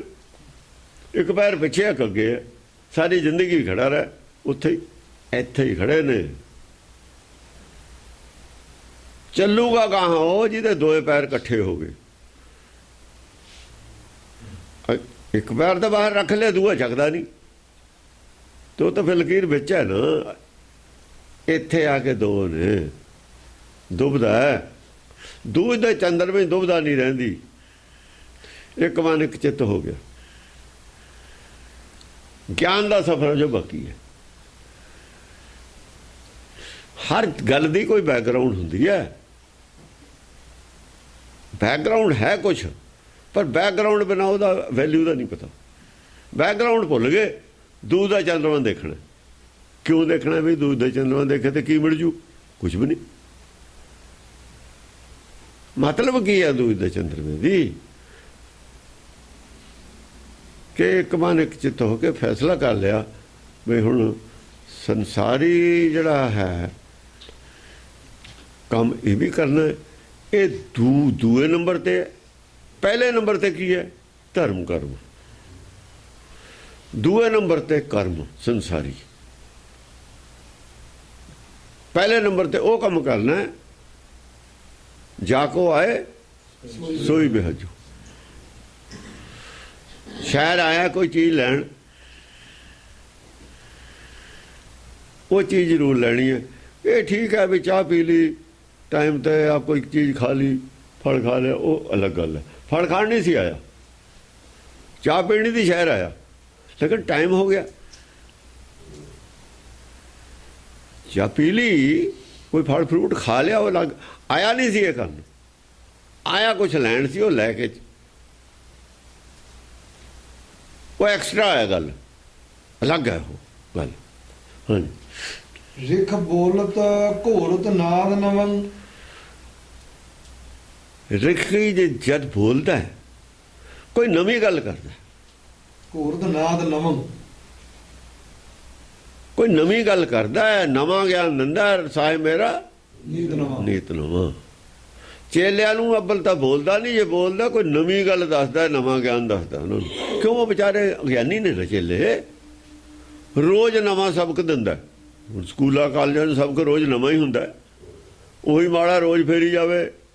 ਉਹ ਨਹੀਂ ਗਿਆਨ ਦੀ ਗੱਲ ਕਰ ਰਿਹਾ, ਮਾੜਾ ਨਹੀਂ ਫੇਰਦਾ, ਸਮਾਧੀ ਵੀ ਨਹੀਂ ਲਾਉਂਦਾ, ਗਿਆਨ ਦੀ ਗੱਲ ਵੀ ਕਰ ਰਿਹਾ ਹੈ। ਕੁਛ ਦੱਸਦਾ ਨਵੀਂ ਗੱਲ, ਉਹਨਾਂ ਨੂੰ ਸਮਝਾਉਂਦਾ ਕੁਛ ਨਵੀਂ ਤੇ ਨਵੀਂ ਗੱਲ। ਉਹਨਾਂ ਦੇ ਅੰਦਰ ਗਿਆਨ ਡਿਵੈਲਪ ਹੋਵੇ, ਉਹਨਾਂ ਦੀ ਬੁੱਧ ਡਿਵੈਲਪ ਹੋਵੇ, ਉਹਨਾਂ ਨੂੰ ਸੋਝੀ ਆਵੇ ਕੁਛ। ਹਾਂਜੀ। ਤੇ ਠੌਰ ਕੁਲਾਹਲ ਉੱਚ ਹੂੰ। ਇਸ ਕਰਕੇ ਉੱਥੇ ਉੱਚੀ ਆਵਾਜ਼ ਦੇ ਵਿੱਚ ਬੋਲਣਾ ਪੈਂਦਾ। ਆਦਮੀ ਹੁਣ 400 200 ਆਦਮੀ ਨੂੰ ਗੱਲ ਸੁਣਾਉਣੀ ਹੈ, ਤੁਸੀਂ ਸਪੀਕਰ ਤਾਂ ਹੈ ਨਹੀਂ ਲੱਗਿਆ ਹੋਇਆ। ਉਹ ਘੋਰਤ ਤਾਂ ਹੀ ਕਿਹਾ ਜ਼ੋਰ ਨਾਲ ਬੋਲਦਾ ਰਿਸ਼ੀ, ਤਾਂ ਕਿ ਗੱਲ ਸਭ ਨੂੰ ਸੁਣ ਜਾਵੇ।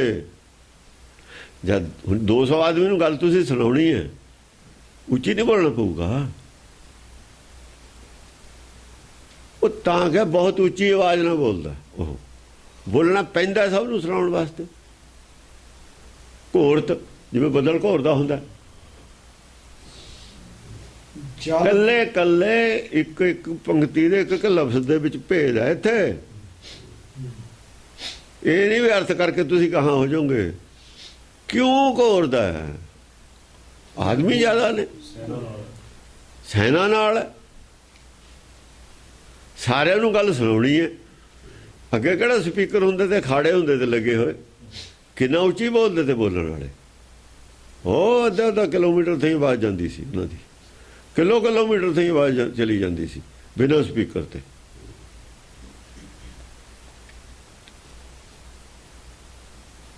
ਸਮਝੇ? ਇਸ ਕਰਕੇ ਉਹਨਾਂ ਨੂੰ ਪੂਰੇ ਜ਼ੋਰ ਨਾਲ ਬੋਲਣਾ ਪੈਂਦਾ ਸੀ ਸੁਣਾਉਣ ਵਾਸਤੇ। ਹਾਂਜੀ। ਜਲ ਪੀਵਤ ਠੌਰ ਹੀ ਠੌਰ ਮੁਣੀ। ਹੁਣ ਉੱਥੇ ਜਾ ਕੇ ਹੁਣ ਸਰੋਵਰ ਹੈਗਾ, ਉਹ ਤਾਲ ਹੈਗਾ, ਉਹ ਪਾਣੀ ਪੀਣ ਲੱਗੇ ਸਾਰੇ ਲੋਕ ਇਕੱਠੇ ਹੋ ਕੇ। ਹੁਣ ਇਹ ਤਾਂ ਹੈ ਨਹੀਂ ਵੀ ਟੂਟੀ ਹੈ ਉੱਥੇ ਵੀ ਇੱਕ ਆਦਮੀ ਜਾਊ, ਕੋਈ ਇੱਥੇ ਬਹਿ ਗਿਆ ਕੋਈ ਇੱਥੇ ਬਹਿ ਗਿਆ, ਸਾਰੇ ਘੇਰੇ ਘੇਰੇ ਘੇਰੇ ਘੇਰੇ ਸਾਰੇ ਸਰੋਵਰ ਦੇ ਬਹਿ ਗਏ, ਪਾਣੀ ਪੀਣ ਲੱਗ ਗਏ, ਕੋਈ ਹੱਥ ਮੂੰਹ ਧੋਣ ਲੱਗ ਗਿਆ। ਹਾਂਜੀ। ਬਣ ਮੱਧ ਮਨੋ ਰਕਮਾਲ ਬਣੀ। ਐ ਸਮਝ ਲਓ ਜੰਗਲ ਦੇ ਵਿੱਚ ਰਿਖੀਆਂ ਦੀ ਇੱਕ ਮਾਲਾ ਬਣ ਗਈ, ਕਿਉਂਕਿ ਘੇਰੇ ਘੇਰੇ ਬਹਿ ਗਏ ਨਾ। ਮਾਲਾ ਛੱਪੜ ਘੇਰ ਲਿਆ, ਸਾਰਾ ਸਰੋਵਰ ਘੇਰ ਲਿਆ, ਆਲੇ ਦੁਆਲੇ ਸਾਰੇ ਬਹਿ ਗਏ, ਮਾਲਾ ਬਣ ਗਈ ਨਾ। ਉਹ ਰਿਖੀਆਂ ਦੀ ਬਣ ਦੇ ਵਿੱਚ ਇੱਕ ਮਾਲਾ ਬਣ ਗਈ, ਕਹਿੰਦੇ ਸਾਰੇ ਸਰੋਵਰ ਦੇ ਆਲੇ ਦੁਆਲੇ ਬਹਿ ਕੇ ਘੇਰ ਕੇ ਉਹਨੂੰ। ਹਾਂ। ਅਤੀ ਉਜਲ ਅੰਗ ਵਿਭੂਤ ਧਰੇ। ਵਿਭੂਤ ਲਾਈ ਹੋਈ ਸੀ ਸਾਰਿਆਂ ਦੇ, ਸੁਆਹ ਮੜੀ ਹੋਈ ਸੀ ਸਰੀਰ ਦੇ ਉੱਤੇ, ਕੱਪੜਾ ਨਹੀਂ ਪਾਉਂਦੇ ਹੁੰਦੇ ਇਹ ਵਿਭੂਤ ਮਲ ਕੇ। ਵਿਭੂਤ ਵਾਲਾ ਕੱਪੜਾ ਕਿਵੇਂ ਪਾਊ? ਜੇ ਫਿਰ ਜੇ ਕੱਪੜਾ ਪਾਉਣਾ ਵਿਭੂਤ ਦਾ ਕੀ ਫਿਰ ਤਾਂ ਉਹਦਾ ਪੈਦਾ ਕੋਈ ਨਹੀਂ। ਹਾਂ। ਅਤੀ ਉਜਲ ਅੰਗ ਸੀ, ਚਿੱਟੇ ਵਿਭੂਤ ਮਲੀ ਹੋਈ ਸੀ ਸਾਰਿਆਂ ਨੇ। ਹਾਂਜੀ। ਬਹੁ ਭਾਂਤ ਨਿਆਸ ਅਨਾਸ ਕਰੇ। ਅਨਾਸ ਆਸਾ ਰਹਿਤ, ਇੱਛਾ ਰਹਿਤ, ਇੱਛਾ ਰਹਿਤ ਸਾਧਨਾ ਕੀਤੀ ਬਹੁਤ ਭਾਂਤ ਸਾਰਿਆਂ ਨੇ। ਇੱਛਾ ਰੱਖ ਕੇ ਨਹੀਂ ਉਹ ਕਹਿੰਦੇ ਸਾਧਨਾ ਕਰਨੀ ਕੋਈ, ਤਾਂ ਇੱਛਾ ਰੱਖ ਕੇ ਨਹੀਂ ਕਰਨਾ। ਮਨ ਨੂੰ ਰੋਕਣਾ ਹੈ, ਇੱਛਾ ਰੱਖ ਕੇ ਨਹੀਂ ਰੋਕਣਾ ਹੈ। ਅਨਾਸ ਆਸ ਰਹਿਤ ਹੋ ਕੇ ਨਿਆਸ ਕਰਨਾ, ਸਾਧਨਾ ਕਰਨੀ। ਮਨ ਨੂੰ ਸਾਧਨਾ, ਮਾਇਆ ਜਾਣ ਤੋਂ ਰੋਕਣਾ ਮਨ ਨੂੰ। ਇੱਛਾ ਨਹੀਂ ਕੋਈ ਰੱਖਣੀ ਮਾਇਆ ਦੀ, ਸੰਸਾਰੀ ਇੱਛਾ ਨਹੀਂ, ਮਨ ਨੂੰ ਰੋਕਣ ਦੀ ਹੋਈ ਬਸ ਗੱਲ ਹੈ ਵੀ ਮਨ ਰੋਕਣਾ। ਹਾਂਜੀ। ਨਿਵਲ ਆਦਿਕ ਸਰਬ ਕਰਮ ਕੀਏ, ਨਿਉਲੀ ਆਦਿ ਕਰਮ ਵੀ ਕੀਤੇ ਜਿਹੜੇ ਕਰਦੇ ਸੀ ਸਾਰਿਆਂ ਨੇ। ਹਾਂ, ਰੇਗ ਸਰਬ ਚਹੂੰ ਚੱਕ ਦਾਸ ਥੀਏ। ਇਹ ਸਭ ਕੁਝ ਕਰਕੇ ਸਾਰੇ ਰਿਸ਼ੀ ਦੇ ਆਲੇ ਦੁਆਲੇ ਆ ਕੇ ਦਾਸ ਚੇਲੇ ਬਹਿ ਗਏ। ਉਹ ਸਮਾਧੀ ਲੀਨ ਹੋਇਆ ਸੀ ਆਪ। ਉਹ ਆਪਣਾ ਤੋਂ ਕਰਕੇ ਥੋੜਾ, ਉਹ ਛੋਟੇ ਸੀ, ਉਹਨਾਂ ਨੇ ਵਿਚਾਰਿਆਂ ਨੇ ਕਿੰਨਾ ਚਿਰ ਬੈਠਣਾ ਸੀ। ਇਹ ਬਹਿ ਗਿਆ, ਜੁੜ ਕੇ ਬਹਿ ਗਿਆ। ਉਹ ਕਿਤੇ ਆਪਣਾ ਕਰ ਕੇ ਆ ਕੇ ਸਾਰੇ ਆਲੇ ਦੁਆਲੇ ਦੇ ਆ ਕੇ ਬਹਿ ਗਏ। ਅਨਭੰਗ ਅਖੰਡ ਅਨੰਗ ਤਨੰ। ਰਿਸ਼ੀ ਨੂੰ ਕੋਈ ਨਹੀਂ ਪਤਾ, ਦੱਤਾਤਰੇಯ ਨੂੰ ਨਹੀਂ ਪਤਾ। ਉਹਦੀ ਅਖੰਡ ਸਮਾਧੀ ਲੱਗੀ। ਅਨਭੰਗ ਅਨੰਗ ਤਨੰ। ਅਨੰਗ ਹੁੰਦਾ, ਅਨੰਗ ਮਨ ਅੱਡ ਨਹੀਂ ਹੈ ਉਹਦਾ, ਇੱਕ ਮਨ ਇੱਕ ਚਿੱਤ ਹੋ ਗਿਆ। ਅੰਗ ਮਨੇ ਅੰਗ ਹੈ ਇਹਦਾ। ਅਨੰਗ ਦਾ ਮਤਲਬ ਹੈ ਮਨ ਉਹਦਾ ਹੈ ਨਹੀਂ ਉਸ ਵੇਲੇ, ਮਨ ਨਹੀਂ ਹੈਗਾ। ਜੇ ਮਨ ਨਹੀਂ ਹੈ ਸਰੀਰ ਵੀ ਹੈ ਨਹੀਂ। ਮਨ ਜਿੰਨਾ ਜਰਾ ਉਹਨਾਂ ਜਿਹੜੇ ਸਰੀਰ ਹੈ। ਜੇ ਮਨ ਹੈ ਨਹੀਂ ਸਰੀਰ ਵੀ ਹੈ ਨਹੀਂ। ਮਨ ਜਾਊਗਾ, ਧਿਆਨ ਜਾਊਗਾ, ਧਿਆਨ ਹੈ ਮਨ। ਜੇ ਧਿਆਨ ਹੈ ਤਾਂ ਤਿਰਕੁਟੀ ਜਾਊਗਾ। ਜੇ ਧਿਆਨ ਅੰਦਰੇ ਲੀਨ ਹੈ, ਲਿਵਲੀਨ ਹੋ ਗਿਆ ਜੇ, ਫਿਰ ਤਿਰਕੁਟੀ ਜਾਂਦਾ ਨਹੀਂ। ਤਿਰਕੁਟੀ ਜਾਂਦਾ ਨਹੀਂ, ਸਰੀਰ ਵੀ ਹੈ ਨਹੀਂ। ਸਰੀਰ ਹੈ ਨਹੀਂ, ਅਨੰਗ ਹੋ ਗਿਆ। ਅੰਗ ਰਹਿਤ। ਅਨੰਗ ਦਾ ਮਤਲਬ ਹੈ ਅੰਗ ਰਹਿਤ। ਇਹ ਅਨੰਗ ਅਸਲ 'ਚ ਹੋਰ ਅਰਥ ਲੈਂਦੇ ਨੇ। ਇਹਨਾਂ ਨੂੰ ਸਮਝ ਨਹੀਂ ਆਈ। ਅਨੰਗ ਸ਼ਬਦ, ਜਿਹੜਾ ਅਨੰਗ ਸ਼ਬਦ ਸੀ ਵੇਦ ਵਿੱਚ, ਉਹਦਾ ਇਹਨਾਂ ਨੇ ਅਰਥ ਬਦਲ ਲਿਆ ਜਾਣ ਬੁੱਝ ਕੇ। ਹਾਂ, ਉਹ ਕਾਮਨਾ ਮਨੇ ਕਰਦਾ ਹੈ। ਕਾਮਦੇਵ ਮੰਨਦਾ ਨਾ ਹੈ ਅਸਲ 'ਚ। ਇੱਛਾ ਕੌਣ ਕਰਦਾ? ਇੱਛਾ ਧਾਰੀ ਸੱਪ ਵੀ ਕਿਹਾ ਇਹਨੂੰ, ਮਨ ਨੂੰ। ਉਹ ਇੱਕ ਇੱਛਾ ਧਾਰੀ ਸੱਪ ਦੀਆਂ ਕਹਾਣੀਆਂ ਨੇ। ਉਹ ਇਹੀ ਹੈ ਮਨੇ ਇੱਛਾ ਧਾਰੀ ਸੱਪ। ਹੋਰ ਕੌਣ ਹੈ? ਹਾਂ। ਬਹੁਤ ਸਾਧਤ ਨਿਆਸ ਸੰਨਿਆਸ ਬਣਨ। ਸੰਨਿਆਸੀਆਂ ਨੇ ਬਹੁਤ ਸਾਰੇ ਸਾਧਨਾ ਤਰ੍ਹਾਂ ਤਰ੍ਹਾਂ ਦੀਆਂ ਕੀਤੀਆਂ ਬਣਨ ਦੇ ਵਿੱਚ। ਆਪਣੇ ਆਪਣੇ ਆਸਣ ਕੀਤੇ। ਕੋਈ ਕਿਵੇਂ ਕਰਦਾ, ਕੋਈ ਸਿਰ ਭਾਰ ਹੋ ਖੜਾ ਹੋ ਜਾਂਦਾ ਹੈ, ਸਮਝਿਆ ਨਹੀਂ? ਕੋਈ ਇੱਕ ਲੱਤ ਭਾਰ ਖੜਾ ਹੋ ਜਾਂਦਾ ਹੈ, ਕੋਈ ਕੁਛ ਕਰਦਾ, ਕੋਈ ਕੁਛ ਕਰਦਾ। ਐਦਾਂ ਜਿਵੇਂ ਜਿਵੇਂ ਸਾਧਨਾ ਕਰਦੇ ਸੀ ਉਵੇਂ ਉਵੇਂ ਕਈ ਪ੍ਰਕਾਰ ਦੇ ਉਹਨਾਂ ਨੇ ਸਾਧਨਾ ਕੀਤੀ। ਜਟ ਸੋਹਤ ਜਾਨਕ ਧੂਰ ਜਟੀ। ਐ ਸਮਝ ਲਓ ਉਹ ਜਟਾਂ ਉਹ ਲੱਗਦੀਆਂ ਨੇ ਜਿਵੇਂ ਸ਼ਿਵ ਜੀ ਸੀ ਨਾ, ਜਟੀ ਸ਼ਿਵ ਜੀ ਨੂੰ ਕਹਿੰਦੇ ਨੇ। ਸ਼ਿਵ ਜੀ ਦੀਆਂ ਜਟਾਂ ਵਰਗੀਆਂ ਜਟਾਂ ਨੇ ਸਾਰਿਆਂ ਦੀਆਂ। ਸਾਰੇ ਹੀ ਸ਼ਿਵ, ਆ ਜਿਹੜਾ ਹੈ ਨਾ ਸ਼ਿਵ, ਅੱਜ ਕੱਲ੍ਹ ਸ਼ਿਵ ਹੈ, ਹੁਣ ਜਟੀ ਹੈ ਇਹਦਾ ਨਾਮ ਅਸਲ ਵਿੱਚ। ਜਟਾਂ ਵਾਲਾ ਜਟੀ ਕਹਿੰਦੇ ਨੇ ਉਹਨੂੰ, ਮਹਾਦੇਵ ਨੂੰ। ਮਹਾਦੇਵ ਦਾ ਮੰਗੂ ਸਾਰਿਆਂ ਦੀਆਂ ਜਟਾਂ ਨੇ। ਸ਼ਿਵ ਕੀ ਜਨ ਜੋਗ ਜਟਾ ਪ੍ਰਗਟੀ। ਆ ਦੇਖੋ ਹੁਣ ਸ਼ਿਵ ਲਿਆਂਦਾ ਲਫ਼ਜ਼। ਸ਼ਿਵ ਕੀ ਜਨ ਜੋਗ ਜਟਾ। ਸ਼ਿਵ ਤਾਂ ਹੈ ਨਹੀਂ। ਸ਼ਿਵ ਨੂੰ ਸ਼ਿਵ ਨਹੀਂ ਮੰਨ ਰਹੇ ਦਸਮ ਪਾਤਸ਼ਾਹ, ਤੇ ਸ਼ਿਵ ਲਿਖ ਦਿੱਤਾ। ਉੱਥੇ ਕਿਹਾ ਮਹਾਦੇਵ ਕੋ ਕਹਿਤ ਸਦਾ ਸ਼ਿਵ। ਉਹ ਕਹਿੰਦੇ ਐਂ ਲੱਗਦੀਆਂ ਨੇ ਜਟਾਵਾਂ, ਜਿਹੜਾ ਪਰਮੇਸ਼ਰ ਹੈ ਨਾ ਉਹਦੀ ਜੋਗ ਜਟਾ ਪ੍ਰਗਟੀ ਹੈ, ਉਹਦੇ ਨਾਲ ਜੁੜਨ ਦੀ ਨਿਸ਼ਾਨੀ ਹੈ। ਉਹ ਜਿਹੜਾ ਉਹਦੀਆਂ ਜਟਾਂ ਦੇ ਐਨ ਨੇ, ਜਿਹੜਾ ਦੱਤਾਤਰੇय ਦੀਆਂ ਜਟਾਂ ਐ ਨੇ, ਐ ਸਮਝ ਲਓ ਪ੍ਰਗਟ ਹੁੰਦਾ ਵੀ ਇਹ ਲਿਵਲੀਨ ਹੋਇਆ ਹੋਇਆ। ਸ਼ਿਵ ਨਾਲ ਧਿਆਨ ਜੁੜੇ ਹੋਏ ਦੀ ਨਿਸ਼ਾਨੀ ਹੈ ਜਟਾਂ, ਸਾਬਤ ਕਰਦੀਆਂ ਨੇ। ਜਟਾਂ ਹੁੰਦੀਆਂ ਨੇ ਬਹੁਤ ਬੜੀਆਂ ਬੜੀਆਂ। ਜਿੱਡੀ ਲੰਬੀ ਜਟ ਹੁੰਦੀ ਹੈ ਓਡਾ ਬੜਾ ਸਾਧੂ ਹੁੰਦਾ। ਧਿਆਨ ਓਡਾ ਲੰਬਾ ਹੁੰਦਾ। ਦ੍ਰਿਸ਼ਟੀ ਦੇ ਲੰਬੀ, ਨਜ਼ਰ ਨਿਹਾਲੀ ਹੈ। ਦੂਰ ਦ੍ਰਿਸ਼ਟੀ ਦੀ ਹੈ। ਦੂਰ ਦ੍ਰਿਸ਼ਟੀ ਮਾਇਆ ਤੋਂ ਪਰੇ ਚਲੀ ਗਈ ਦ੍ਰਿਸ਼ਟੀ, ਮਾਇਆ ਤੋਂ ਪਾਰ ਜਾ ਕੇ ਜੁੜ ਗਿਆ, ਯਾਨੀ ਤੁਰ ਅੰਦਰ ਹਿਰਦੇ ਜੁੜ ਗਿਆ, ਤਿਰਕੁਟੀ ਛੱਡ ਕੇ ਅੰਦਰ ਜਾ ਜੁੜਿਆ। ਇੱਥੇ ਆ ਕੇ ਸੈਂਟਰ ਆ ਜਾਂਦਾ, ਇੱਥੋਂ ਥੱਲੇ ਜਾ ਚਲੀ ਜਾਂਦੀ ਹੈ, ਫਿਰ ਨਹੀਂ ਪਤਾ ਰਹਿੰਦਾ, ਸੌਂ ਜਾਂਦੇ ਆਪਾਂ। ਜਾਂ ਇੱਥੋਂ ਥੱਲੇ ਇੱਥੇ ਆ ਕੇ ਸੁਰਤ ਟਿਕ ਜਵੇ ਔਰ ਜਾਗਦਾ ਰਹੇ, ਉਹਨੂੰ ਸਹਿਜ ਸਮਾਧ ਕਹਿੰਦੇ ਨੇ, ਉਹਨੂੰ ਸਹਿਜ ਸਮਾਧ ਕਹਿੰਦੇ, ਉਹ ਤਾੜੀ ਹੁੰਦੀ ਹੈ। ਜੇ ਤਿਰਕੁਟੀ ਛੱਡ ਕੇ ਛੱਡੂ ਆਪਾਂ, ਝੂਟਾ ਖਾ ਜਾਂਦੇ ਨਾ ਕਦੇ ਕਦੇ, ਉਂਘ ਆਉਂਦੀ ਹੈ, ਝੂਟਾ ਨਹੀਂ ਖਾਂਦਾ, ਫਿਰ ਜਾਗਦਾ ਰਹਿੰਦਾ, ਧਿਆਨ ਹਿਰਦੇ 'ਚ ਹੁੰਦਾ, ਤਿਰਕੁਟੀ 'ਚ ਹੁੰਦਾ ਨਹੀਂ। ਸਰੀਰ ਦਾ ਗਿਆਨ ਕੋਈ ਨਹੀਂ ਹੁੰਦਾ, ਹੁੰਦਾ ਜਾਗਰਤ ਅਵਸਥਾ 'ਚ, ਉਹਨੂੰ ਜਾਗਰਤ ਅਵਸਥਾ ਕਹਿੰਦੇ ਨੇ। ਜਾਗਰਤ ਅਵਸਥਾ ਕਹਿੰਦੇ ਨੇ। ਉਹ ਜਿਹੜੇ ਬਹੁਤ ਜ਼ਿਆਦਾ ਨਸ਼ਾ ਕਰਦੇ ਨੇ ਉਹਨਾਂ ਦੀ ਹੋ ਜਾਂਦੀ ਹੈ। ਉਹਦੇ ਨਹੀਂ ਹਟਦੇ ਨਾ ਮੁੰਡੇ, ਧਿਆਨ ਕਰਕੇ ਕਾਫੀ ਦੂਰ ਲੰਘ ਜਾਂਦੇ ਨੇ, ਉਸ ਤਾਂ ਉਹਨਾਂ ਦੀ ਡੈਥ ਵੀ ਹੋ ਜਾਂਦੀ ਹੈ। ਹਾਰਟ ਤੋਂ ਵੀ ਪਰੇ ਚਲੇ ਜਾਂਦੇ ਨੇ ਛੱਡ ਕੇ, ਸਰੀਰ ਤੋਂ ਪਰੇ ਪਰੇ। ਜੇ ਹਾਰਟ ਦੇ ਨੇੜੇ ਰਹਿਣਾ ਪੈਂਦਾ, ਜੇ ਸਰੀਰ ਤੋਂ ਦੂਰ ਹੋ ਜਾਵੇ ਹਾਰਟ ਬੰਦ ਹੋ ਜਾਂਦਾ।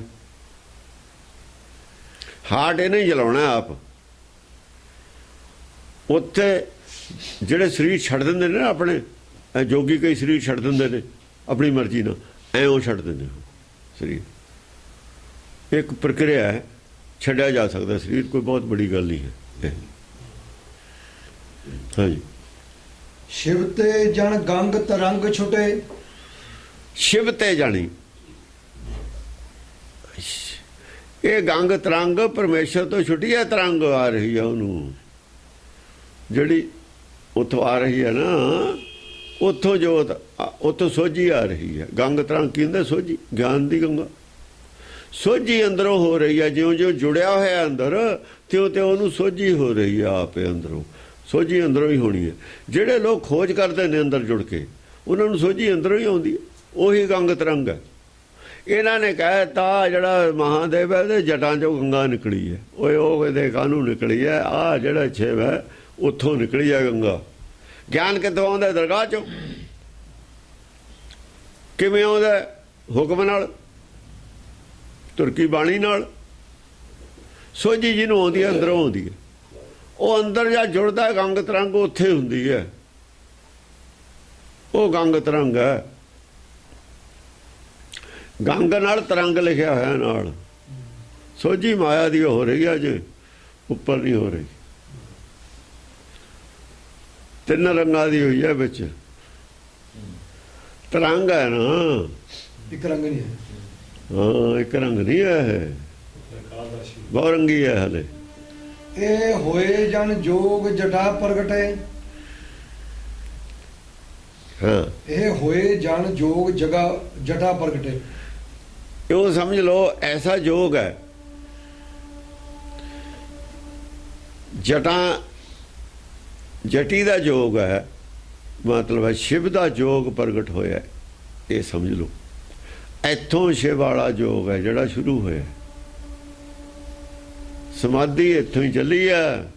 ਆ ਜਿਹੜੇ ਮਹਾਦੇਵਤਾ ਬਾਅਦ ਚ ਪੈਦਾ ਹੋਇਆ, ਇਹ ਤਾਂ ਉਦੋਂ ਪਹਿਲਾਂ ਰੁਦਰ ਅਵਤਾਰ ਹੈ। ਜਿਹੜਾ ਸ਼ਿਵ, ਇਹ ਕਹਿੰਦੇ ਨੇ ਸ਼ਿਵ, ਹੁਣ ਸ਼ਿਵ ਹੈ ਜਿਹੜਾ, ਅਸਲ 'ਚ ਇਹ ਪਹਿਲਾ ਸਭ ਤੋਂ ਸ਼ਿਵ ਹੈ, ਦੱਤਾਤਰੇय। ਇਹ ਸੰਨਿਆਸ ਹੈ, ਸੰਨਿਆਸ ਤੋਂ ਬਾਅਦ ਯੋਗ ਆਇਆ। ਸ਼ਿਵ ਤਾਂ ਜੋਗੀ ਹੈ, ਇਹ ਤਾਂ ਜੋਗੀ ਹੈ। ਸੰਨਿਆਸ ਪਹਿਲਾਂ, ਯੋਗ ਬਾਅਦ ਦੇ ਵਿੱਚ ਆਇਆ। ਜਿਵੇਂ ਯਹੂਦੀ ਪਹਿਲਾਂ ਨੇ, ਇਸਲਾਮ ਪਿੱਛੋਂ ਆਇਆ। ਯਹੂਦੀਆਂ ਦੇ ਵਿੱਚੋਂ ਹੀ ਈਸਾਈ ਨੇ, ਉਹਨਾਂ ਦੇ ਵਿੱਚੋਂ ਹੀ ਇਸਲਾਮ ਹੈ। ਯਹੂਦੀ 3000 ਸਾਲ ਪੁਰਾਣਾ ਧਰਮ, ਇਸਲਾਮ ਤਾਂ 3000 ਸਾਲ ਪੁਰਾਣਾ ਹੈ ਨਹੀਂ। ਵਿਚਾਲੇ ਵਾਲੇ ਜਿਹੜੇ ਨੇ ਈਸਾਈ, ਉਹ ਸਿਰਫ ਸੁਨਨਤ ਨਹੀਂ ਕਰਦੇ।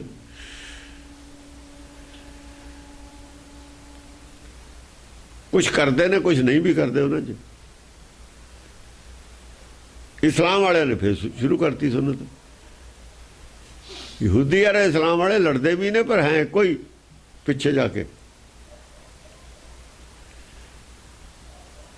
ਦੋਹਾਂ ਦੀ ਵਿਚਾਰਧਾਰਾ ਇੱਕੋ ਹੀ ਹੈ। ਇਹਨਾਂ ਦੀ ਉਹ ਆਦਮ ਐਡਮ ਸਾਰੀ ਇੱਕ ਵਿਚਾਰਧਾਰਾ ਇਹ ਤਿੰਨਾਂ ਦੀ। ਪਰ ਸ਼ੁਰੂ ਉੱਥੋਂ ਹੋਏ ਨੇ, ਕਹਿਣ ਦਾ ਮਤਲਬ ਹੈ ਸ਼ੁਰੂ ਇੱਥੋਂ ਹੋਈ ਹੈ। ਸੰਨਿਆਸੀਆਂ ਚੋਂ ਹੀ ਜੋਗੀ ਆਏ ਨੇ, ਬਾਅਦ 'ਚ ਯੋਗ ਮਤ ਆਈ ਹੈ। ਪਹਿਲਾਂ ਸੰਨਿਆਸ ਹੈ, ਆਸ ਨੂੰ ਸੁਣ ਕਰਨਾ, ਇੱਛਾ ਰਹਿਤ ਹੋਣਾ। ਯੋਗ ਵੀ ਇੱਛਾ ਰਹਿਤ ਹੋਣ ਦਾ ਹੀ ਨਾਮ ਹੈ, ਉਹਦਾ ਹੀ ਨਾਮ ਯੋਗ ਹੈ। ਹਾਂਜੀ। ਤਪ ਸਰਬ ਤਪੀਸ਼ਨ ਕੇ ਸਭ ਹੀ, ਮੁਨਜੇ ਸਭ ਲਏ ਤਬ ਹੀ। ਐ ਸਮਝੋ ਇਸ ਤਰੀਕੇ ਨਾਲ ਉਹ ਲਿਵਲੀਨ ਹੋ ਗਿਆ। ਸ਼ਿਵ ਜੀ ਦਾ ਜਿਹੜਾ ਉਹ ਰੂਪ ਹੈ ਨਾ, ਸ਼ਿਵ ਦਾ, ਸ਼ਿਵ ਨਾਲ ਦਾ ਜਿਹੜਾ ਯੋਗ ਹੈ ਉਹ ਪ੍ਰਗਟ ਹੋ ਗਿਆ। ਇਹ ਐਂ ਜੁੜੀ ਦਾ ਹੁੰਦਾ ਹੈ, ਸਰੀਰ ਦੀ ਸੁੱਧ ਬੁੱਧ ਨਹੀਂ ਰਹੀ ਉਹਨੂੰ। ਤਪ ਸਰਬ ਤਪੀਸ਼ਨ ਕੇ ਸਭ ਹੀ। ਫਿਰ ਜਿਹੜੇ ਤਪੀਸਰ ਆਲੇ ਦੁਆਲੇ ਆ ਕੇ ਬੈਠੇ ਉਹਦੇ ਆਲੇ ਦੁਆਲੇ, ਉਹ ਇੰਨੇ ਪ੍ਰਭਾਵਿਤ ਹੋਏ ਉਹ ਤੋਂ ਜ਼ਿਆਦਾ। ਐ ਸਮਝੋ ਸਾਰਿਆਂ ਦਾ ਤਪ ਜਿੰਨਾ ਕੀਤਾ ਤਾਂ ਸਾਰਾ ਹੀ ਖਿੱਚ ਲਿਆ ਉਹਨੇ। ਜਿੰਨਾ ਸਾਰਿਆਂ ਦਾ ਕੀਤਾ ਸੀ ਉਹਨਾਂ ਨੇ ਕਿਹਾ, ਕਹਿਣ ਦਾ ਉਹਨਾਂ ਨੇ ਕਿਹਾ ਅਸੀਂ ਤਾਂ ਕੁਝ ਵੀ ਨਹੀਂ ਕੀਤਾ, ਤਪ ਤਾਂ ਆ ਹੈ ਜਿਹੜਾ ਇਹ ਕਰ ਰਿਹਾ। ਸਾਰਿਆਂ ਦਾ ਹੀ ਖਿੱਚ ਲਿਆ। ਮੁਨ ਜੇ ਸਭ ਲਏ ਤਬ ਹੀ। ਹਾਂ, ਇੱਕ ਇੱਥੇ ਮਿਸਪ੍ਰਿੰਟ ਹੈ, ਕੋਈ ਲਫ਼ਜ਼ ਇੱਕ ਹੋਰ ਚਾਹੀਦਾ। ਛੀਨ ਲਏ ਤਾਂ ਵੀ ਹੋਣਾ ਚਾਹੀਦਾ, ਵੀ ਸਾਰਿਆਂ ਦੇ ਛੀਨ ਲਏ, ਕਿਸੇ ਦੇ ਪੱਲੇ ਕੁਝ ਨਹੀਂ ਰਿਹਾ। ਉਹਨਾਂ ਨੇ ਕਿਹਾ ਅਸੀਂ ਤਾਂ ਕੁਝ ਵੀ ਨਹੀਂ ਕਰਕੇ ਆਏ, ਸਾਰਿਆਂ ਦਾ ਛੀਨ ਲਿਆ ਉਹਨਾਂ ਦਾ ਤਪ। ਸੁਰਤ ਜੇਤਕ ਨਿਆਸ। ਯਾਨੀ ਕਿਸੇ ਨੂੰ ਛੀਨ ਕੇ ਮਿਲਿਆ, ਇਹ ਤਾਂ ਆਪਣਾ ਹੰਕਾਰ ਹੋ ਜਾਂਦਾ ਹੈ। ਹੰਕਾਰ ਨਹੀਂ ਹੋਣ ਦਿੱਤਾ ਕਿਸੇ ਨੂੰ। ਛੀਨ ਲੈ ਦਾ ਮਤਲਬ ਇਹ, ਜੇ ਤਪ ਉਹਨਾਂ ਕੋਲ ਰਹਿ ਜਾਂਦਾ ਹੰਕਾਰ 'ਚ ਬਦਲ ਜਾਂਦਾ ਸਾਰਿਆਂ ਦਾ।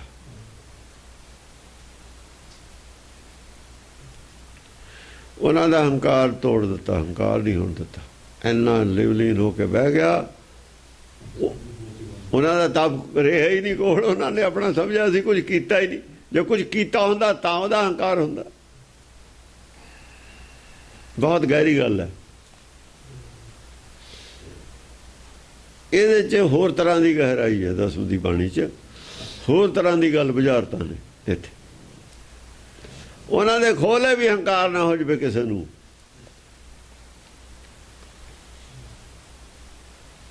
ਸੰਗਤ ਦਾ ਹੀ ਫਰਕ ਹੁੰਦਾ।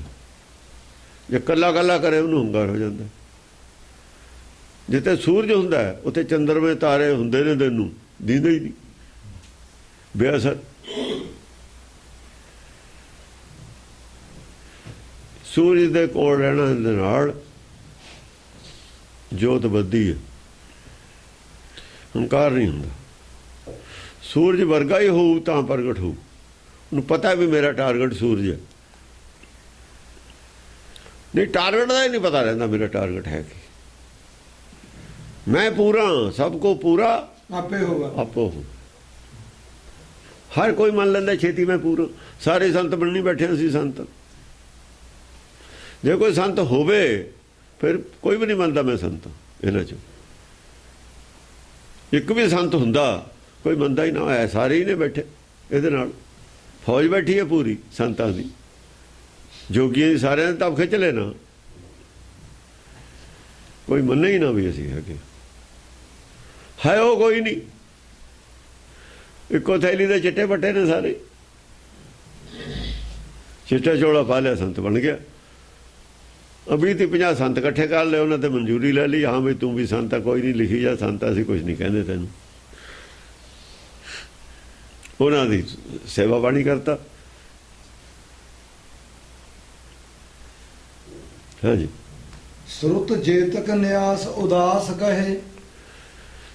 ਸੁਰਤੀਆਂ ਦੇ ਵਿੱਚ ਸਮਰਤੀਆਂ ਨੇ ਜਿਹੜੀਆਂ ਨਾ, ਕਿਸੇ ਦੇ ਜੋ ਜ਼ਿਹਨ ਦੇ ਵਿੱਚ ਗੱਲ ਹੁੰਦੀ ਹੈ ਨਾ, ਉਹ ਲਿਖਦੇ ਹੀ ਉਹਨੂੰ ਸੁਰਤੀ ਕਹਿੰਦੇ ਨੇ। ਮੇਰੇ ਕੁਝ ਯਾਦ ਹੈ ਗੱਲ, ਮੈਂ ਲਿਖ ਦਿੱਤੀ। ਜਿਵੇਂ ਹੁਣ ਆਪਾਂ ਰਿਕਾਰਡ ਕਰੀ ਜਾਂਦੇ ਹਾਂ, ਕੋਈ ਰਿਕਾਰਡ ਹੋ ਗਿਆ, ਇਹ ਨਾ ਰਿਕਾਰਡ ਕਰਦੇ ਮੈਂ ਗੁਪਤ ਰਹਿ ਜਾਣੀ ਸੀ ਗੱਲ। ਇਸ ਕਰਕੇ ਜਿਹਦੇ ਕੋਲ ਕੁਝ ਗਿਆਨ ਹੁੰਦਾ ਸੀ ਉਹ ਕਿਸੇ ਨਾ ਕਿਸੇ ਤਰੀਕੇ ਨਾਲ ਰਿਕਾਰਡ ਕਰ ਜਾਂਦੇ ਸੀ, ਲਿਖ ਜਾਂਦੇ ਸੀ। ਕੋਈ ਬੋਲ ਕੇ ਦੱਸ ਕੇ ਦੂਏ ਨੂੰ ਯਾਦ ਕਰਾ ਜਾਂ ਪਹਿਲਾਂ ਯਾਦ ਹੀ ਕਰਾਉਂਦੇ ਸੀ। ਜ਼ਬਾਨੀ ਕਾਗਜ਼ ਨਹੀਂ ਸੀ ਹੁੰਦਾ, ਲਿਖਦੇ ਹੀ ਨਹੀਂ ਹੁੰਦੇ। ਕਈ ਹਜ਼ਾਰ ਸਾਲ ਤੱਕ ਜਿਹੜੇ ਵੇਦ ਨੇ ਜਵਾਨੀ ਚੱਲਦੇ ਰਹੇ ਨੇ। ਮੁਖਾਗਰ ਪਾਠ ਕਹਿੰਦੇ ਸੀ ਉਹਨੂੰ, ਜਵਾਨੀ ਯਾਦ। ਕਾਗਜ਼ ਬਾਅਦ 'ਚ ਬਣਿਆ, ਲਿਖੇ ਬਹੁਤ ਬਾਅਦ 'ਚ ਨੇ। ਵੇਦ ਉਦੋਂ ਪਹਿਲਾਂ ਦੇ ਚੱਲਦੇ ਨੇ। ਭੋਜ ਪੱਤਰਾਂ ਤੇ ਲਿਖਦੇ ਹੁੰਦੇ ਸੀ ਪਹਿਲਾਂ।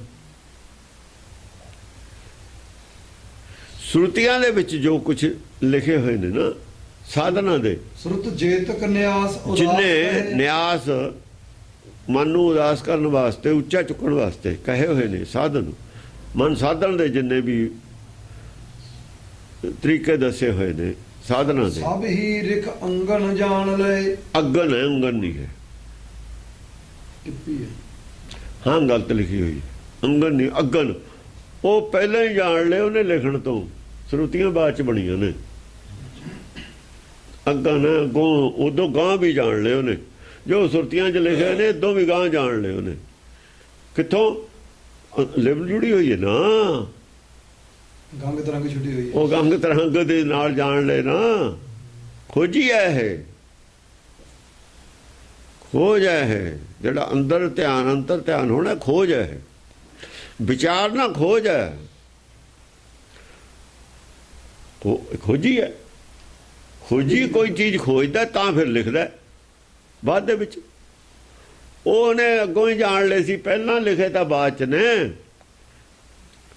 ਸਭੀ ਰਿਖ ਅਗਨ ਜਾਣ ਲਈਏ। ਹਾਂ, ਇਹ ਰਿਖ ਨੇ ਪਹਿਲਾਂ ਜਾਣੇ ਨੇ, ਫਿਰ ਲਿਖੇ ਨੇ ਬਾਅਦ 'ਚ। ਉਹਨੇ ਚੇਲਿਆਂ ਨੂੰ ਦੱਸੇ ਨੇ ਨਾ, ਰੋਜ਼ ਨਵੀਂ ਗੱਲ ਜਿਹੜੀ ਦੱਸਦਾ ਸੀ ਉਹੀ ਦੱਸਦਾ ਸੀ, ਹੋਰ ਕੀ ਦੱਸਦਾ ਸੀ? ਨਾਦ ਨਮਨ। ਜਿਹੜੇ ਨਾਦ ਨਮਕ ਸੀ ਰੋਜ਼ ਇਹੀ ਦੱਸਦਾ ਸੀ। ਉਹ ਗੱਲ ਚੇਲਿਆਂ 'ਚ ਪਹੁੰਚਦੀ ਗਈ, ਉਹਦੇ ਬਾਅਦ ਗੱਲ ਪ੍ਰਚਲੋ, ਫਿਰ ਲਿਖਤ ਵਿੱਚ ਆ ਗਈ। ਪਹਿਲਾਂ ਜਵਾਨੀ ਚੱਲਦੀ ਰਹੀ। ਹਾਂਜੀ, ਘਨ ਮੈਂ ਜਿਮ ਬਿੰਦੁਲਤਾ ਝਮਕੈ। ਇਹ ਤਾਂ ਬਹੁਤ ਬਾਅਦ 'ਚ ਸਮਰਤੀਆਂ ਤਾਂ ਲਿਖੀਆਂ ਗਈਆਂ ਨੇ। 2700 ਸਾਲ ਤੇ ਪਹਿਲਾਂ ਦੀ ਕੋਈ ਸਮਰਤੀ ਨਹੀਂ ਮਿਲਦੀ ਤੁਹਾਨੂੰ। ਵੇਦ 5000 ਸਾਲ ਦੇ ਨੇ ਪਿੱਛੇ, ਸਮਰਤੀ ਤਾਂ ਮਿਲਦੀ ਨਹੀਂ ਕੋਈ। ਇਹ ਤਾਂ ਬਾਅਦ ਦੀਆਂ ਨੇ, ਬਹੁਤ ਲਿਖਤ ਵਿੱਚ ਬਹੁਤ ਬਾਅਦ ਆਈਆਂ ਨੇ। ਕਿਉਂਕਿ ਵੇਦ ਦਾ ਹੀ ਇੰਨਾ ਪ੍ਰਭਾਵ ਸੀ। ਇਹ ਦੀ ਕਹਿੰਦੇ ਕੀ ਲੋੜ ਹੈ? ਇਹ ਤਾਂ ਫੁੱਲ ਤੱਕ ਆਉਣ ਦੀ ਗੱਲ ਹੈ। ਫਲ ਤਾਂ ਵੇਦ ਨਾ ਆਉਣਾ, ਉਹਦੇ 'ਚ ਸਭ ਕੁਝ ਆ ਜਾਂਦਾ। ਹਾਂਜੀ, ਘਨ ਮੈਂ ਜਿਮ ਬਿੰਦੁਲਤਾ ਝਮਕੈ। ਜਿਵੇਂ ਬੱਦਲਾਂ ਦੇ ਵਿੱਚ ਹਨੇਰਾ ਹੁੰਦਾ ਨਾ, ਉਹ ਬਿਜਲੀ ਦੀ ਚਮਕ ਆਉਂਦੀ ਹੈ ਨਾ, ਕਿਤੇ ਕਿਤੇ ਚਮਕਦੀ ਹੈ। ਇਉਂ ਉਹਦੇ ਚਿਹਰੇ ਤੋਂ ਕਦੇ ਕਦੇ ਦਮਕ ਪੈਂਦੀ ਹੈ। ਜਦ ਕੋਈ ਨਵੀਂ ਗੱਲ ਦਾ ਉਹਨੂੰ ਪਤਾ ਲੱਗਦਾ ਨਾ, ਅੰਦਰ ਅੰਦਰ ਧਿਆਨ ਹੋਏ ਨੂੰ, ਉਹਦੇ ਚਿਹਰੇ ਤੋਂ ਪਤਾ ਲੱਗਦਾ ਹੈ ਬਾਹਰ। ਜਦ ਕੋਈ ਨਵਾਂ ਉਹਨੂੰ ਆਉਂਦਾ ਨਾ ਅੰਦਰ ਸੋਝੀ, ਉਹਦੇ ਚਿਹਰੇ ਤੋਂ ਪਤਾ ਲੱਗਦਾ ਹੈ। ਉਹ ਜਿਵੇਂ ਆਪਣੀ ਲਾਈਟ ਕਦੇ ਡਿਮ ਹੋ ਜਾਂਦੀ ਹੈ, ਕਦੇ ਲਾਈਟ ਫੁੱਲ ਆ ਜਾਂਦੀ ਹੈ ਨਾ, ਪਤਾ ਲੱਗਦਾ ਨਾ ਲਾਈਟ ਤੋਂ। ਐਂ ਚਿਹਰੇ ਤੋਂ ਪਤਾ ਲੱਗਦਾ। ਲਿਖਮੋ ਗੁਣ ਤਾਜ ਸਭੈ ਦਮਕੈ। ਐਂ ਦਮਕਦੇ ਨੇ ਗੁਣ। ਉਹ ਜਿਹੜੇ ਜਿਹੜੇ ਗੁਣ ਪ੍ਰਗਟ ਹੁੰਦੇ ਨੇ ਐਂ ਦਮਕਦੇ ਨੇ, ਦਮਕ ਪੈਂਦੀ ਹੈ ਚਿਹਰੇ ਤੋਂ ਉਹਦੇ। ਜਸ ਛਾੜਤ ਭਾਣ ਅਨੰਤ ਛਟਾ। ਜਿਵੇਂ ਸੂਰਜ ਅਨੰਤ ਪ੍ਰਕਾਰ ਦੀਆਂ ਕਿਰਨਾਂ ਛੱਡਦਾ ਹੈ। ਛਟਾ ਕਿਰਨਾਂ ਸੂਰਜ ਛੱਡਦਾ ਨਾ, ਕਿੰਨੀਆਂ ਕਿਰਨਾਂ ਛੱਡਦਾ ਸੂਰਜ? ਕੋਈ ਗਿਣ ਲੂਗਾ? ਨਹੀਂ ਗਿਣ ਸਕਦਾ। ਹਾਂ, ਰਿਖ ਕੇ ਤਿਮ ਸੋਭਤ ਜੋਗ ਜਟਾ। ਇਉਂ ਉਹਦੀ ਜੋਗ ਜਟਾ ਸੋਭਦੀ ਹੈ। ਅਨੰਤ ਪ੍ਰਕਾਰ ਦਾ ਗਿਆਨ ਆ ਰਿਹਾ ਉਹਦੇ ਕੋਲ, ਤਿੰਨ ਲੋਕ ਦਾ ਗਿਆਨ ਆ ਰਿਹਾ। ਸੂਰਜ ਤਿੰਨ ਲੋਕ ਦੇ ਅੰਦਰ ਹੀ ਹੈ, ਸੂਰਜ ਕਿਹੜਾ ਬਾਹਰ ਹੈ? ਜਿਨ ਕੀ ਦੁਖ ਫਾਂਸ ਕਹੂੰ ਨਾ ਕਟੀ। ਰਿਕ ਭੇਟਤ ਤਾਸ ਛਟਾਕ ਛੁਟੀ। ਜਿਹੜੇ ਬੰਦੇ ਨੂੰ ਕਿਤੇ ਵੀ ਸ਼ਾਂਤੀ ਨਹੀਂ ਨਾ ਆਈ, ਜਾ ਕੇ ਤੀਰਥ ਤੇ ਚਲਿਆ ਗਿਆ, ਕਿਸੇ ਸਾਧੂ ਸੰਤ ਕੋ ਚਲਿਆ ਗਿਆ, ਕਿਤੇ ਸ਼ਾਂਤੀ ਨਹੀਂ ਆਈ, ਦਤ ਤ੍ਰੈ ਦੇ ਦਰਸ਼ਨ ਕਰਦੀ ਸਾਰੇ ਸ਼ਾਂਤੀ ਆ ਗਈ, ਛਟਾਕ ਛੁੱਟ ਗਈ। ਰਿਕ ਭੇਟਤ ਤਾਸ ਛਟਾਕ ਛੁਟੀ। ਇੱਕਦਮ ਸ਼ਾਂਤੀ ਆ ਗਈ, ਤ੍ਰਿਸ਼ਨਾ ਜਦੇ ਹੀ ਦੂਰ ਹੋ ਗਈ, ਦਰਸ਼ਨ ਕਰਦੀ ਸਾਰੀ। ਆਏ ਵੇਖ, ਹੈ ਕੋਈ ਇਹੋ ਜਿਹਾ ਸੰਤ ਇੱਥੇ? ਹੈ ਨਹੀਂ ਨਾ। ਔਰ ਇਹਦਾ ਜਿਹੜਾ ਦਰਸ਼ਨ ਕਰੂਗਾ ਉਹ ਤੇ ਅਸਰ ਪਊ ਨਾ। ਹੁਣ ਦਰਸ਼ਨ ਉਹਨੇ ਵੀ ਕਰਨਾ, ਉਹਦਾ ਤੀਰ ਸੰਨੀ ਬੈਠਾ, ਉਹ ਇਹਨੂੰ ਤੀਰ ਸੰਨੀ ਬੈਠਾ। ਦੇਖ ਤਾਂ ਉਹ ਵੀ ਰਿਹਾ, ਦੇਖ ਨਹੀਂ ਰਿਹਾ ਜਾਂ ਤੀਰ ਸੰਨੀ ਬੈਠਾ। ਹਾਂਜੀ। ਨਰ ਜੋ ਨਹੀਂ ਨਰ ਕਣਤੇ ਨਿਵਰੈ, ਰਿਖ ਭੇਟਤ ਤੌਣ ਤਰਾਕ ਤਰੈ। ਜਿਹੜੇ ਆਦਮੀ ਦਾ, ਹਾਂ ਫਿਰ ਤੇ ਨਰ ਜੋ ਨਹੀਂ ਨਰਕਣ ਤੇ ਨਿਵਰੈ। ਹਾਂ, ਨਰ ਥੱਲੇ ਨੂੰ ਜਾਂਦੀ ਹੈ ਸਾਡੀ ਸੁਰਤ, ਪਾਪਾਂ ਵੱਲ ਨੂੰ ਜਾਂਦੀ ਹੈ ਨਾ, ਨਰਕ ਨੂੰ ਕਹਿੰਦੇ ਨੇ ਉਹ। ਜਦ ਅਸੀਂ ਆਪਣੀ ਬੁੱਧੀ ਦਾ ਨਾਸ਼ ਕਰਦੇ ਹਾਂ, ਉਲਟੇ ਪਾਸੇ ਨੂੰ ਜਾਂਦੇ ਹਾਂ। ਜਿਹੜਾ ਉਲਟੇ ਪਾਸੇ ਨੂੰ ਜਾਣ ਤੇ ਮਨ ਨਹੀਂ ਰੁਕਦਾ, ਪਾਪਾਂ ਵੱਲ ਨੂੰ ਜਾਣ ਤੇ ਦੇਖਦੇ ਦਰਸ਼ਨ ਨਾਲ ਉੱਥੇ ਹੀ ਰੁਕ ਜਾਂਦਾ। ਭੇਟਤ ਤੌਣ ਤਰਾਕ ਤਰੈ, ਬਸ ਥੱਲੇ ਨੂੰ ਨਹੀਂ ਫਿਰ ਜਾਂਦਾ, ਬੁਰੇ ਕੰਮ ਨੂੰ ਵੱਲ ਨੂੰ ਨਹੀਂ ਜਾ, ਮੂੰਹ ਨਹੀਂ ਕਰਦਾ ਫਿਰ। ਬੁਰੇ ਕੰਮ ਵੱਲ ਨੂੰ ਮੂੰਹ ਹੀ ਨਹੀਂ ਕਰਦਾ, ਆਪ ਹੀ ਛੁੱਟ ਜਾਂਦਾ, ਬਿਨਾਂ ਕਹੇ ਤੇ ਹੀ ਛੱਡ ਦਿੰਦਾ। ਨਰਕ ਵੱਲ ਨੂੰ ਜਾਣ ਤੇ ਵੱਜ ਜਾਂਦਾ, ਬੁਰੇ ਕੰਮ ਨੂੰ ਤੋਂ ਤੋਬਾ ਕਰ ਲੈਂਦਾ ਉਹ। ਇੰਨਾ ਹੀ ਫਲ ਹੈ ਉਹਨੂੰ। ਇਹ ਵੀ ਬਹੁਤ ਬੜਾ ਫਲ ਹੈ, ਇਹ ਵੀ ਫਲ ਬਹੁਤ ਬੜਾ। ਹਾਂਜੀ। ਜਿਨਕੇ ਸਮਤਾ ਕਹੂ ਨਾਏ ਠੱਟੀ, ਰਿਖ ਪੂਜ ਘਟੀ ਸਭ ਪਾਪ ਘਟੀ। ਜਿਨ੍ਹਾਂ ਦੇ, ਜਿਨਕੇ ਸਮਤਾ ਕਹੂ ਨਾਏ ਠੱਟੀ, ਜਿਨ੍ਹਾਂ ਦੇ ਅੱਖ ਦਿਮਾਗ ਦੇ ਵਿੱਚ ਸਮਾਨਤਾ ਨਹੀਂ ਆਈ, ਜਿਵੇਂ ਮੈਂ ਬੜਾ ਇਹ ਛੋਟਾ, ਉੱਚ ਨੀਚ ਜਿਹੜੇ ਮੰਨਦੇ ਸੀ, ਸਮਾਨਤਾ ਨਹੀਂ ਆਈ ਨਾ। ਸਾਰਿਆਂ ਨੂੰ ਜਿਨ੍ਹਾਂ ਨੇ ਸਮਾਨ ਨਹੀਂ ਮੰਨਿਆ, ਆਪਣਾ ਪਰਾਇਆ ਮੰਨਦੇ ਰਹੇ, ਬੈਰੀ ਬਗਾਨਾ ਮੰਨਦੇ ਰਹੇ, ਉੱਚ ਨੀਚ ਮੰਨਦੇ ਰਹੇ ਜਿਹੜੇ ਲੋਕ, ਨਹੀਂ ਨਾ ਜਿਨ੍ਹਾਂ ਦਾ ਮਨ ਮੰਨਿਆ। ਰਿਖ ਪੂਜ ਘਟੀ ਸਭ ਪਾਪ ਘਟੀ। ਬਸ ਰਿਖੀ ਦੇ ਨਾਲ ਜੁੜੇ ਜਦ ਇਹਦੀ ਪੂਜਾ ਦੇ ਵਿੱਚ, ਇਹਦੀ ਪੂਜਾ 'ਚ ਲੱਗੇ, ਰਿਖੀ ਦੀ ਇਹਦੀ ਗੱਲ ਮੰਨਣ ਲੱਗੇ, ਯਾਨੀ ਤਨ ਮਨ ਇਹਨੂੰ ਅਰਪਿਆ ਜੇ ਉਹਨਾਂ ਨੇ, ਤਾਂ ਪੂਜ ਹੁੰਦਾ। ਤਨ ਮਨ ਅਰਪੂ ਪੂਛਣਾ। ਹਾਂ, ਜੇ ਇਹਦੇ ਲੜ ਲੱਗ ਗਿਆ ਉਹ ਆਦਮੀ, ਸਭ ਪਾਪ ਘਟੀ, ਫੇਰ ਉਹ ਘਟ, ਉਹ ਬਹੁਤ ਬੜੀ ਗੱਲ ਹੈ। ਬੈਰੀ ਬਗਾਨਾ ਮਿਟਾਉਣਾ ਬਹੁਤ ਵੱਡੀ ਗੱਲ ਹੈ। ਉਹ ਸੰਗਤ ਬਿਨਾਂ ਨਹੀਂ ਹਟ ਸਕਦਾ, ਤਨ ਮਨ ਅਰਪੂ ਪੂਜ ਚੜਾਉਂ ਬਿਨਾਂ ਨਹੀਂ ਹੋ ਜਾ ਸਕਦੀ। ਉਹ ਤਾਂ ਬਹੁਤ ਬੜੀ ਉਪਲਬਧੀ ਹੈ, ਉਹ ਤਾਂ ਬੜੀ ਪ੍ਰਾਪਤੀ ਹੈ। ਬੈਰੀ ਬਗਾਨਾ ਮਿਟ ਜਾਣਾ, ਬੈਰ ਵਿਰੋਧ ਜੀ ਦਾ ਨਹੀਂ ਨਾ ਮਿਟਿਆ, ਉਹਦਾ ਰਿਖੀ ਦੇ ਨਾਲ ਪੂਜ, ਇਹਦੇ ਬਚਨ ਮੰਨਣ ਨਾਲ, ਇਹਦੀ ਸੰਗਤ ਕਰਨ ਨਾਲ, ਇਹਨੂੰ ਸਮਰਪਣ ਕਰਨ ਨਾਲ ਛੁੱਟ ਗਿਆ। ਉਹ ਵੀ ਬੈਰ ਵਿਰੋਧ ਤੇ ਛੁੱਟ ਗਿਆ, ਉੱਪਰ ਉੱਠ ਗਿਆ। ਹਾਂਜੀ। ਇਤ ਬੰਦ ਪਤਾਉਣ ਬਿਠੋ ਮਿਰਗਹਾ। ਹੁਣ ਇੱਧਰ ਤਾਂ ਇਹ ਰਿਖੀ ਹੈ ਐਡਾ ਵੱਡਾ, ਉਧਰ ਉਹ ਬੰਧੂ ਬੈਠਾ ਤੀਰ ਕਮਾਉਣ ਲਈ। ਇਤ ਬੰਦ ਪਤਾਉਣ ਬਿਠੋ ਮਿਰਗਹਾ। ਹਾਂ, ਮਿਰਗ ਦਾ ਸ਼ਿਕਾਰੀ ਬੰਧੂ ਬੈਠਾ ਉਧਰ, ਇਧਰ ਇਹ ਬੈਠਾ। ਜਸ ਹੇਰਤ ਛੇਰਨ ਭੀਮ ਪਿੰਡਾ। ਉਹ ਐਸਾ ਸਰੂਪ ਹੈ ਉਹਦਾ ਉਸ ਵਕਤ, ਜਿਹਨੂੰ ਦੇਖ ਕੇ ਸ਼ਿਕਾਰੀ ਨੂੰ ਬੜੇ ਬੜੇ ਭੇੜੂ ਜਿਹੜੇ ਜਾਨਵਰ ਹੁੰਦੇ ਨੇ, ਉਹ ਜੰਗਲੀ ਝੋਟੇ ਹੁੰਦੇ ਨੇ ਨਾ, 12 ਸਿੰਘੇ ਹੁੰਦੇ ਨੇ, ਭਿੜਦੇ ਨੇ, ਆਦਮੀ ਨੂੰ ਵੀ ਪੈ ਜਾਂਦੇ ਨੇ, ਸ਼ੇਰ ਨੂੰ ਪੈ ਜਾਂਦੇ ਨੇ ਝੋਟੇ। ਕਹਿੰਦੇ ਉਹਨੂੰ ਦੇਖ ਕੇ ਹੀ ਭੱਜ ਜਾਂਦੇ ਨੇ, ਭੇਡਾਂ ਵਾਂਗੂ। ਜਿਵੇਂ ਭੇਡਾਂ ਭੱਜ ਜਾਂਦੀਆਂ ਨੇ ਨਾ, ਛਾਈ ਮਾਈ ਹੋ ਜਾਂਦੇ ਨੇ, ਝੁੰਡਾਂ ਦੇ ਝੁੰਡ ਉਹਨੂੰ ਦੇਖ ਕੇ ਹੀ, ਉਸ ਆਦਮੀ ਨੂੰ, ਸ਼ਿਕਾਰੀ ਨੂੰ, ਇਕੱਲੇ ਨੂੰ, ਤਾਂ ਇਕੱਲਾ ਉਹ ਜੰਗਲ 'ਚ ਬੈਠਾ। ਐਸ ਭਿਆਨਕ ਜੰਗਲ ਤੋਂ ਸ਼ੇਰ ਵੀ ਤਾਂ ਆ ਸਕਦਾ, ਸ਼ੇਰ ਨਹੀਂ ਆ ਸਕਦਾ। ਉਹਨੂੰ ਭੈ ਨਹੀਂ, ਤਾਂ ਹੀ ਬੈਠਾ ਉੱਥੇ ਜੰਗਲ 'ਚ। ਸੱਪ ਵੀ ਆ ਸਕਦਾ ਉੱਥੇ, ਜੰਗਲ ਹੈ ਬਈ ਉਹ। ਹਾਂਜੀ। ਤੇ ਜਾਨ ਲਿਖੀ ਨਹੀਂ ਸਾਸ ਸਸਿਓ।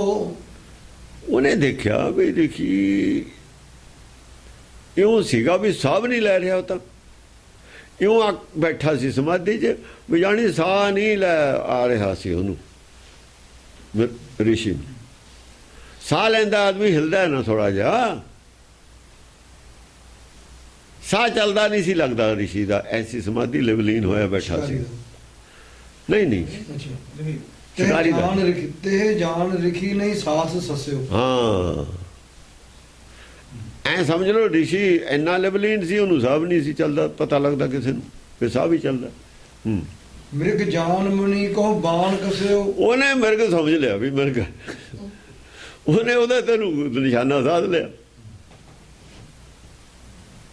ਹੁਣ ਉਹਨੂੰ ਦੀਦਾ ਨਹੀਂ ਹੈ। ਉਹ ਰਿਸ਼ੀ ਐਡਾ ਬੜਾ ਤਪਸਵੀ, ਉਹਨੂੰ ਮਿਰਗ ਤੇ ਜ਼ਿਆਦਾ ਕੁਝ ਨਹੀਂ ਦੀਦਾ। ਉਹਦੀ ਅਵਸਥਾ ਦੇਖ ਲਓ ਕੀ ਹੈ। ਉਹ ਮਹਾਕਾਲ ਦਾ ਅਵਤਾਰ ਹੈ। ਕਾਲ ਉਹਨੂੰ ਦੀਦਾ ਹੀ ਮਿਰਗ ਹੈ। ਕਾਲ ਹੈ, ਉਹਨੂੰ ਮਿਰਗ ਦਿਖੂਗਾ, ਹੋਰ ਕੀ ਦਿਖੂ। ਮਿਰਗ ਜਾਨ ਮੁਨੀ ਉਹਨੂੰ ਤਾਂ ਮਿਰਗ ਦਿਖਦਾ, ਉਹਨੂੰ ਮਿਰਗ ਤੇ ਜ਼ਿਆਦਾ ਨਹੀਂ ਕੋਈ ਦੀਦਾ। ਉਹਨੂੰ ਤਾਂ ਆਪਣਾ ਸ਼ਿਕਾਰ ਦੀਦਾ। ਕਾਲ ਨੂੰ ਤਾਂ ਸ਼ਿਕਾਰੇ ਦੇਖਣਾ, ਸ਼ਿਕਾਰੀ ਤਾਂ ਆਪਣਾ ਸ਼ਿਕਾਰ ਦੇਖਦਾ, ਉਹਨੂੰ ਸ਼ਿਕਾਰ ਹੀ ਦੀਦਾ ਮੁਨੀ। ਔਰ ਦੇਖ ਰਿਹਾ ਲੋਕਾਂ ਦੇ ਕੀ ਅਸਰ ਪੈ ਰਿਹਾ ਦੁਇਆਂ ਤੇ। ਉਹਦੀ ਦ੍ਰਿਸ਼ਟੀ ਔਰ ਆਮ ਆਦਮੀ ਦੀ ਦ੍ਰਿਸ਼ਟੀ 'ਚ ਕਿਉਂ ਫਰਕ ਹੈ?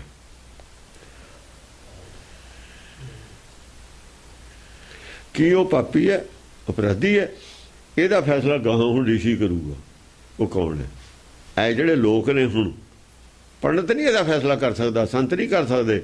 ਦੱਤਾਤਰੇय ਨੇ ਕੀ ਫੈਸਲਾ ਦਿੱਤਾ ਉਹਦੇ ਉੱਤੇ, ਉਹ ਦੇਖਣਾ ਆਪਾਂ ਨੇ। ਇਹ ਕਹਿਣਗੇ ਉਹ ਤਾਂ ਅਪਰਾਧੀ ਸੀ, ਉਹਨੂੰ ਤਾਂ ਦੀਦਾ ਸੀ। ਪਰ ਦੱਤ ਕੀ ਕਹਿੰਦਾ ਹੈ? ਉਹਦੀ ਗਵਾਹੀ ਦੱਤ ਦੀ ਦਿੱਤੀ ਹੈ ਦਸਮ ਪਾਤਸ਼ਾਹ ਨੂੰ। ਇੱਥੇ ਜਿਹਦੇ ਤੇ ਤੀਰ ਕਸਿਆ ਹੋਇਆ ਹੈ, ਉਹ ਇਹਨੂੰ ਕੀ ਮੰਨਦਾ ਹੈ? ਸਵਾਲ ਇਹ ਹੈ। ਉਹ ਅਵਸਥਾ ਦੀ ਗੱਲ ਹੈ ਨਾ ਆਪਸ ਵਿੱਚ ਹੀ। ਦੋ ਪਹਿਲਵਾਨਾਂ ਦਾ ਭੇੜ ਹੋ ਗਿਆ।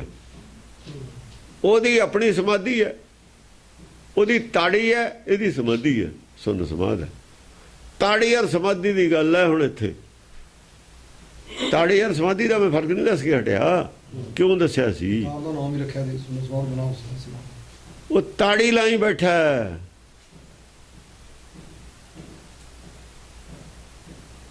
ਉਹ ਕਿਹਦੇ ਨਾਲ ਜੁੜਿਆ ਹੋਇਆ? ਉਹ ਹੁਕਮ ਨਾਲ ਜੁੜਿਆ ਹੋਇਆ ਸਿੱਧਾ। ਉਹ ਕਾਲ ਦਾ ਅਵਤਾਰ ਹੈ। ਮਹਾਕਾਲ ਦਾ ਅਵਤਾਰ ਕਾਲ ਹੁੰਦਾ ਹੈ। ਕਾਲ ਜਿਹੜਾ ਹੈਗਾ, ਕਾਲ ਆਦਮੀ ਨੂੰ ਕਿਹਾ ਗਿਆ, ਜੀਵ ਨੂੰ ਇਹ ਕਿਹਾ ਗਿਆ, ਜੀਵ ਕਾਲ ਹੈ। ਉਹਦਾ ਮਹਾਕਾਲ ਹੈ ਨਾ। ਕਾਲ ਹੂੰ ਕੋ ਕਾਲ। ਜਿਹੜਾ ਜੀਵ ਇੱਕ ਦੇਖੋ ਨਾ, ਚੂਹੇ ਦਾ ਕਾਲ ਕੌਣ ਹੈ? ਬਿੱਲਾ। ਉਹਦਾ ਕਾਲ ਗਾਹਾਂ ਕੌਣ ਹੈ? ਉਹਦਾ ਹੁਕਮ। ਜੀਵ ਜੀਵਾਂ ਦਾ ਆਹਾਰ ਨੇ, ਜੀਵ ਜੀਵਾਂ ਦਾ ਕਾਲ ਨੇ। ਸਭ ਦਾ ਕਾਲ ਮਹਾਕਾਲ ਹੈ। ਜਿਹੜਾ ਸਭ ਦਾ ਕਾਲ ਹੈ ਉਹ ਮਹਾਕਾਲ ਹੈ। ਕਾਲ ਤਾਂ ਥੱਲੇ ਆ ਗਿਆ। ਕਾਲ ਤਾਂ ਇੱਕ ਦੂਏ ਦਾ ਬਣਦੇ ਨੇ ਸਾਰੇ।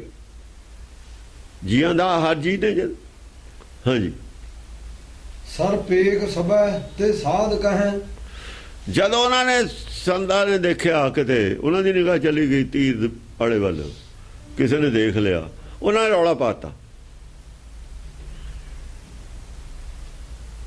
ਉਹ ਇਹ ਮਿਰਗ ਨਹੀਂ ਹੈ, ਇਹ ਤਾਂ ਮੁਨੀ ਦੱਤ ਮੁਨੀ ਹੈ। ਮ੍ਰਿਗ ਹੋਏ ਨਰੇ ਮੁਨੀ ਰਾਜ ਇਹ ਹੈ। ਉਹ ਨਹੀਂ ਹੈ ਮਿਰਗ, ਹੈ ਮੁਨੀ ਰਾਜ ਹੈ, ਸਾਡਾ ਗੁਰੂ ਹੈ। ਉਹਨਾਂ ਨੇ ਰੌਲਾ ਪਾਇਆ ਤਾਂ ਉਹਦਾ ਉਹ ਧਿਆਨ ਹਟਿਆ। ਤਾੜੀ ਟੁੱਟੀ, ਉਹਦੀ ਤਾੜੀ ਤਾਂ ਟੁੱਟੀ ਰੌਲਾ ਪਾਏ ਤੇ। ਪਹਿਲਾਂ ਉਹਨੂੰ ਪਤਾ ਹੀ ਨਹੀਂ ਹੈ।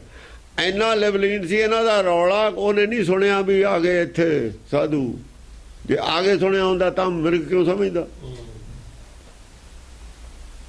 ਉਹਦੀ ਤਾੜੀ ਨਹੀਂ ਟੁੱਟੀ ਇਹਨਾਂ ਦੇ ਰੌਲੇ ਨਾਲ। ਉਹਨੂੰ ਨਹੀਂ ਪਤਾ ਕਾਹਦਾ ਆਏ ਨੇ। ਕਿ ਉਹ ਤਾਂ ਮਿਰਗ ਆਊਗਾ ਇੱਥੇ, ਆਦਮੀ ਆਊ ਨਹੀਂ। ਉਹ ਤਾਂ ਮਿਰਗ ਧਿਆਨ ਵੀ ਆਊ ਤਾਂ ਮਿਰਗ ਆਊ ਇੱਥੇ। ਰੋਜ਼ ਮਿਰਗੇ ਆਉਂਦੇ ਸੀ ਉੱਥੇ। ਨਰ ਬਾਣ ਸਰਾਸਨ ਪਾਣ ਤਜੇ।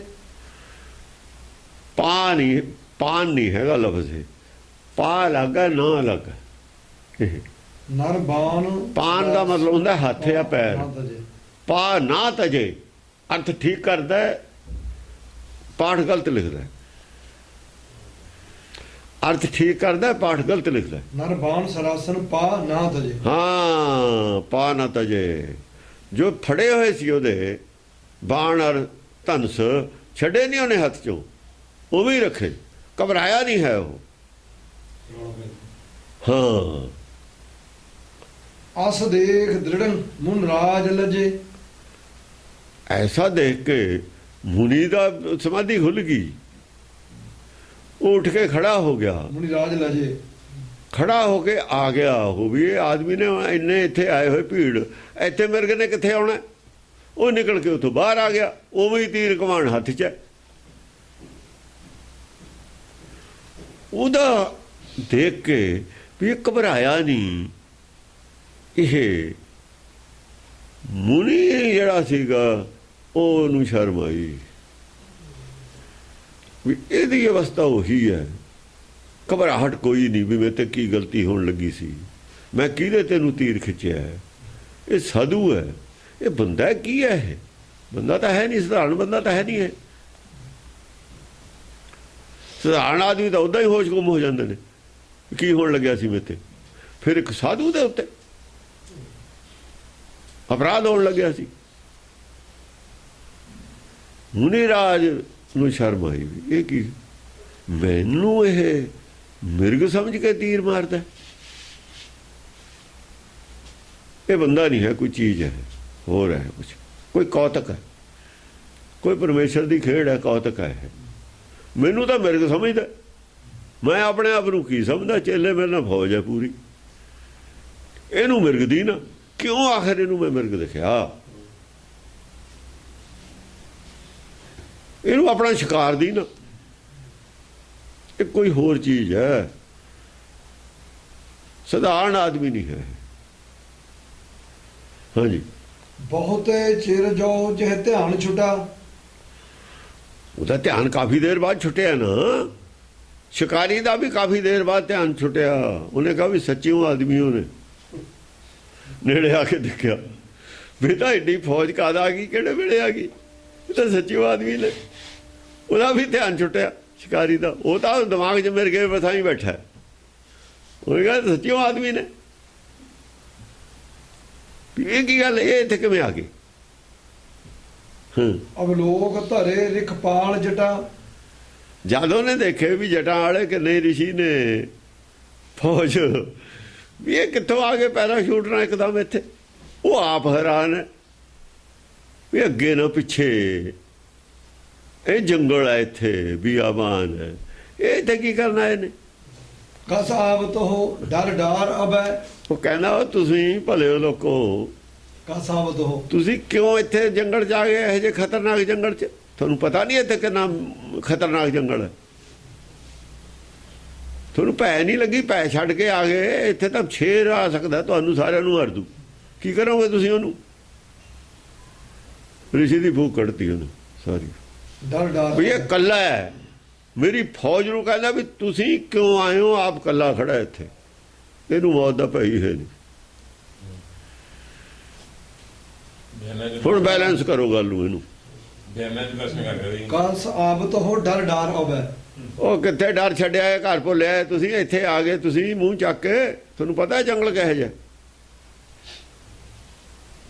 ਉਹਨੇ ਕਿਹਾ ਵੀ ਆਪ ਕੱਲਾ ਹੈ ਤੂੰ, ਅਸੀਂ ਇੰਨੇ ਆ, ਸਾਨੂੰ ਕਹਿਣਾ ਤੁਸੀਂ ਕਿਵੇਂ ਆ ਗਏ ਡਰ ਛੱਡ ਕੇ। ਤੇਰਾ ਡਰ ਕਿੱਥੇ ਗਿਆ, ਇਹਦਾ ਡਰ ਕਿੱਥੇ ਗਿਆ। ਆਪਣੇ ਅੰਦਰ ਪਾਇਆ ਅਵਸਥਾ ਉਹਦੀ ਨਿਰਭੈ, ਮੌਤ ਦੀ ਉਹਨੂੰ ਪਰਵਾਹ ਨਹੀਂ ਹੈ। ਇਹ ਅਵਸਥਾ ਸ਼ਿਕਾਰੀ ਦੀ ਹੁੰਦੀ ਹੈ। ਹਾਂ, ਗੱਲਾਂ ਮਾਰ ਲੈਂਦੇ ਨੇ, ਝਟਕਾ ਦੇਖ ਨਹੀਂ ਸਕਦੇ ਸੰਤ, ਬੇਹੋਸ਼ ਹੋ ਕੇ ਪੈਣਗੇ। ਕਰਨਾ ਦਾ ਕੀ ਹੈ, ਦੇਖ ਵੀ ਨਹੀਂ ਸਕਦੇ। ਜੇ ਖੜੇ ਹੋ ਕੇ ਦੇਖ ਲੈਣ ਤਾਂ ਕਹਿ ਦਿਓ, ਐਂ ਕਹਿੰਦੇ ਸਾਨੂੰ ਪਰੇ ਹੋ ਜਾਣ ਦਿਓ ਵੀ 2 ਮਿੰਟ, ਫਿਰ ਤੁਸੀਂ ਤਲਵਾਰ ਚਲਾ ਲਿਓ। ਅਸੀਂ ਦੇਖਿਆ ਉੱਥੇ ਜੇ ਚਲੇ ਜਾਂਦੇ ਤਾਂ ਉੱਥੇ ਜਾਂਦੇ ਨਹੀਂ ਸੀ, ਮਜ਼ਾਕ ਕਹਿੰਦਾ ਆਓ ਜੀ ਸੰਤ ਜੀ ਝਟਕਾ ਨਾ ਮਾਰਾ, ਤੁਸੀਂ ਉਹ ਦੇਖਿਆ, ਅਸੀਂ ਨਹੀਂ ਜਾਣਾ, ਨਹੀਂ ਉੱਥੇ ਦੇਖ ਨਹੀਂ ਸਕਦੇ ਲੋਕ, ਐਡੇ ਕਮਜ਼ੋਰ ਨੇ। ਇਹ ਫੌਜ ਹੈ, ਸਿਪਾਹੀ ਦੇ, ਸਿਪਾਹੀ ਭਾਈ ਦਾ ਜਿਹੜਾ ਹੁੰਦਾ ਨਾ, ਭਾਈ ਸਕਾ ਜਾਂ ਪਿਓ ਜਾਂ ਪੁੱਤ, ਉਹਦੀ ਲਾਸ਼ ਤੇ ਪੈਰ ਧਰ ਕੇ ਲੜਨਾ ਪੈਂਦਾ ਹੈ। ਉਹ ਹੈ ਸਿਪਾਹੀ, ਬਰਾਬਰ ਹੈ, ਮਰ ਗਿਆ ਉਹਨੇ ਥੋੜੀ ਦੇਖਣਾ ਉਹਦੀ ਲਾਸ਼ ਹੈ, ਉਹਨੇ ਉਹਦੇ ਤੇ ਹੀ ਪੈਰ ਧਰ ਕੇ ਉੱਚਾ ਤੋਂ ਕਰਕੇ ਲੜਨਾ ਸ਼ੁਰੂ ਕਰ ਦੇਣਾ। ਉਹ ਹੈ ਸਿਪਾਹੀ, ਉਹ ਹੈ ਫੌਜੀ। ਇਹ ਫੌਜੀ ਨੇ ਖਾਲਸਾ ਕਾਲਪੁਰ ਕੀ ਫੌਜ ਹੈ ਇਹ, ਤੇ ਜਣਾ ਕਣਾ ਹੀ ਖਾਲਸਾ ਨਾਂ ਰੱਖ ਲੈਂਦਾ। ਕਿਤੇ ਮਜ਼ਾਕ ਹੈ ਖਾਲਸਾ ਬਣਨਾ, ਇਹਨਾਂ ਦਾ ਮਜ਼ਾਕ ਬਣਾਇਆ ਹੈ। ਹਾਂਜੀ, ਮੋਹ ਲਾਗਤ ਹੈ ਮਿਰਗ ਰੂਪ ਸਭੈ। ਉਹ ਮੈਨੂੰ ਤਾਂ ਸਾਰੇ ਤੁਸੀਂ ਮਿਰਗ ਦੀਨੇ ਹੋ। ਲੈ ਲਓ ਸਵਾਦ। ਸ਼ੇਰ ਇੱਕ ਹੋ ਗਿਆ, ਬਾਜੜ ਪੈ ਜੂ ਤੁਹਾਡੀ। ਇਹਦਾ ਮਤਲਬ ਇਹ ਸੀ ਇਹ ਤੋਂ ਸ਼ੇਰ ਨਿਕਲਿਆ, ਭਜਦਿਆਂ ਨੂੰ ਰਾਹ ਨਹੀਂ ਮਿਲਣਾ ਤੁਹਾਨੂੰ। ਮਿਰਗੇ ਭਜਦੇ ਹੁੰਦੇ ਨੇ, ਹਥਿਆਰ ਤੁਹਾਡੇ ਕੋਲ ਕਿਸੇ ਕੋਲ ਨਹੀਂ।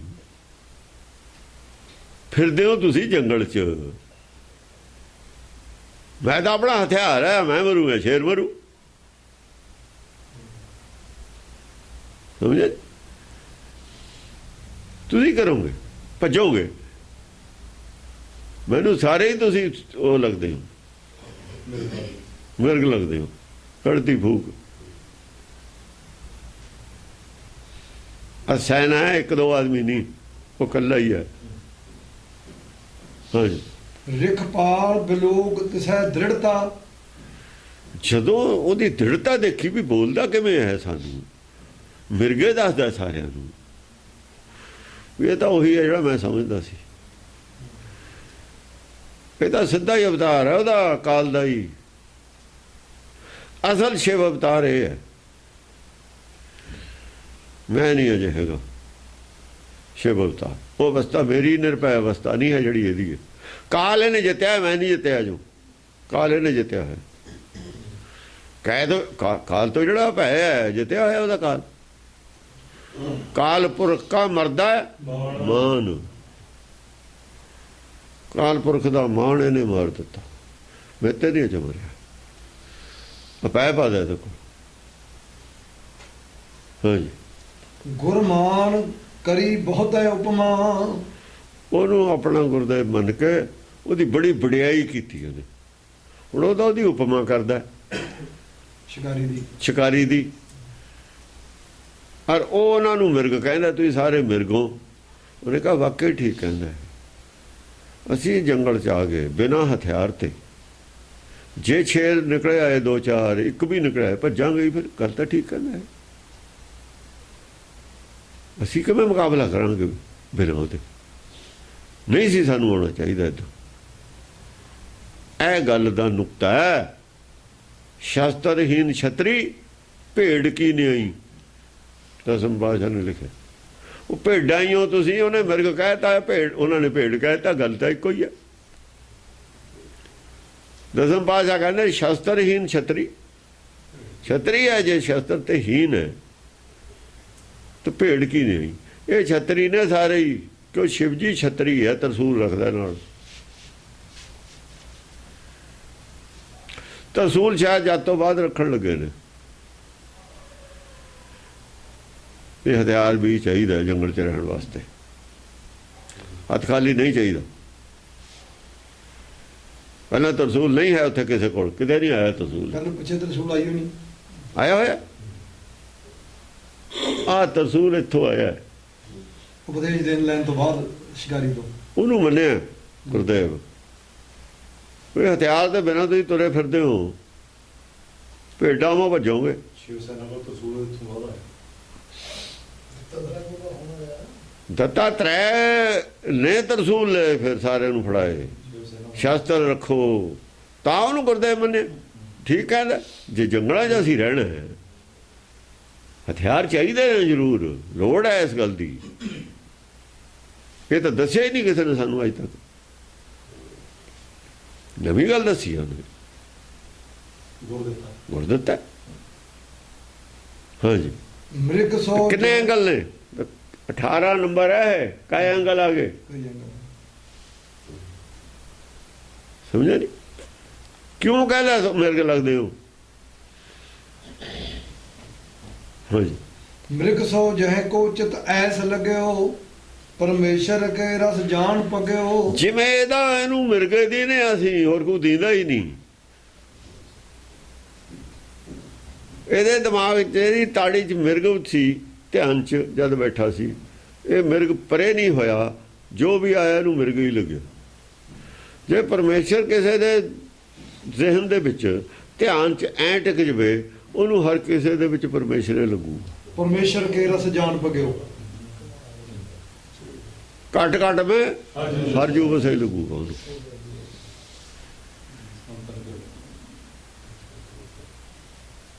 ਜਿਹਦੇ ਦਿਮਾਗ ਦੇ ਵਿੱਚ ਹਰ ਬਸ ਜਵੇ, ਉਹਨੂੰ ਘੱਟ ਘੱਟ 'ਚ ਹਰੇ ਲੱਗੂਗਾ। ਆਹ ਕਹਿ ਰਿਹਾ, ਇਹ ਨਹੀਂ ਕੱਢ ਰਿਹਾ ਰਿਜ਼ਲਟ, ਗੁਰਬਾਣੀ ਵਾਲੇ ਨਹੀਂ ਕੱਢ ਰਿਹਾ। ਇਹਨੂੰ ਵਿਚਾਰੇ ਨੂੰ ਕੀ ਪਤਾ ਹੈ? ਨਾਰਾਇਣ ਸਿੰਘ ਮਝੰਗਾ, ਨਾਰਾਇਣ ਸਿੰਘ ਨੂੰ ਕੀ ਪਤਾ ਹੈ? ਉਹ ਤਾਂ ਬਾਹਮਣ ਹੈ। ਉਹ ਕਹਿੰਦਾ ਜਿਵੇਂ ਇਹਨੂੰ ਮਿਰਗੇ ਦਿਖੇ ਆ ਅਸੀਂ, ਕਿਉਂ ਮਿਰਗ ਵਾਸਤੇ ਬੈਠਾ ਸੀ ਨਾ ਦੇਨ 'ਚ ਮਿਰਗ। ਜੇ ਕੋਈ ਹਰਦੇ ਨਾਲ ਜੁੜ ਜਵੇ ਏਦਾਂ ਧਿਆਨ, ਤਾਂ ਉਹਨੂੰ ਸਭ ਕੁਝ ਹਰੇ ਹਰ ਲੱਗੂਗਾ। ਹਰ ਵੇਰ ਇਹ ਨੇਤਰੋ ਮੇਰਿਓ ਹਰ ਤੋਂ ਮੈਂ ਜੋ ਤਰੀ, ਹਰ ਬਿਨਾ ਬਲਣਾ ਦੇਖੋ ਕੋਈ। ਇਸ ਕਰਕੇ ਨੂੰ ਸਾਰੇ ਮਿਰਗ ਹੀ ਦੀਨੇ ਅਸੀਂ। ਇਹ ਕੁਝ ਦੇਖਦਾ ਹੀ ਨਹੀਂ ਮਿਰਗ ਤੇ ਬਿਨਾਂ, ਹੋਰ ਦੀਦਾ ਹੀ ਨਹੀਂ ਇਹਨੂੰ ਮਿਰਗ ਤੇ ਬਿਨਾਂ। ਸਾਰੇ ਮਿਰਗੇ ਲੱਗਦੇ। ਠੀਕ ਹੈ, ਅਸੀਂ ਮਿਰਗੇ ਹਾਂ। ਉੱਥੇ ਮਿਲਦੀਆਂ ਨੇ ਗੱਲਾਂ ਜਾ ਕੇ। ਜੇ ਨਹੀਂ ਮਿਲਾ ਸਕਦੇ ਤਾਂ ਤੁਹਾਨੂੰ ਊਟ ਪਟਾਂਗ ਲੱਗੂ। ਇਹਦੀ ਕੀ ਲੋੜ ਤੀ ਸ਼ਿਕਾਰੀ ਵਾਲੀ ਗੱਲ ਕਰਨ ਦੀ? ਇੱਥੇ ਕੀ ਇਹ ਚੋਂ ਭਲਾ ਤੁਹਾਨੂੰ ਮਿਲੂਗਾ? ਬਈ ਇੱਕ ਸ਼ਿਕਾਰੀ ਅਪਰਾਧੀ ਹੈ, ਕੀ ਇਹ ਚੋਂ ਗਿਆਨ ਲੈਣ ਦੀ ਕੀ ਲੋੜ ਤੀ? ਕਥਾ ਲਿਖਣ ਦੀ ਐਂ ਕਹਿ ਦੇਣਗੇ ਉਹ। ਮਿਲੂ ਤਾਂ ਤੇਲਾਂ ਚੋਂ ਤੇਲ ਐਂ ਥੋੜ੍ਹੀ ਨਿਕਲਦਾ, ਕੋਲੂ ਚਾਹੀਦਾ। ਹੱਥਾਂ ਨਾਲ ਮੜ ਕੇ ਨਹੀਂ ਤੇਲਾਂ ਚੋਂ ਤੇਲ ਨਿਕਲਦਾ।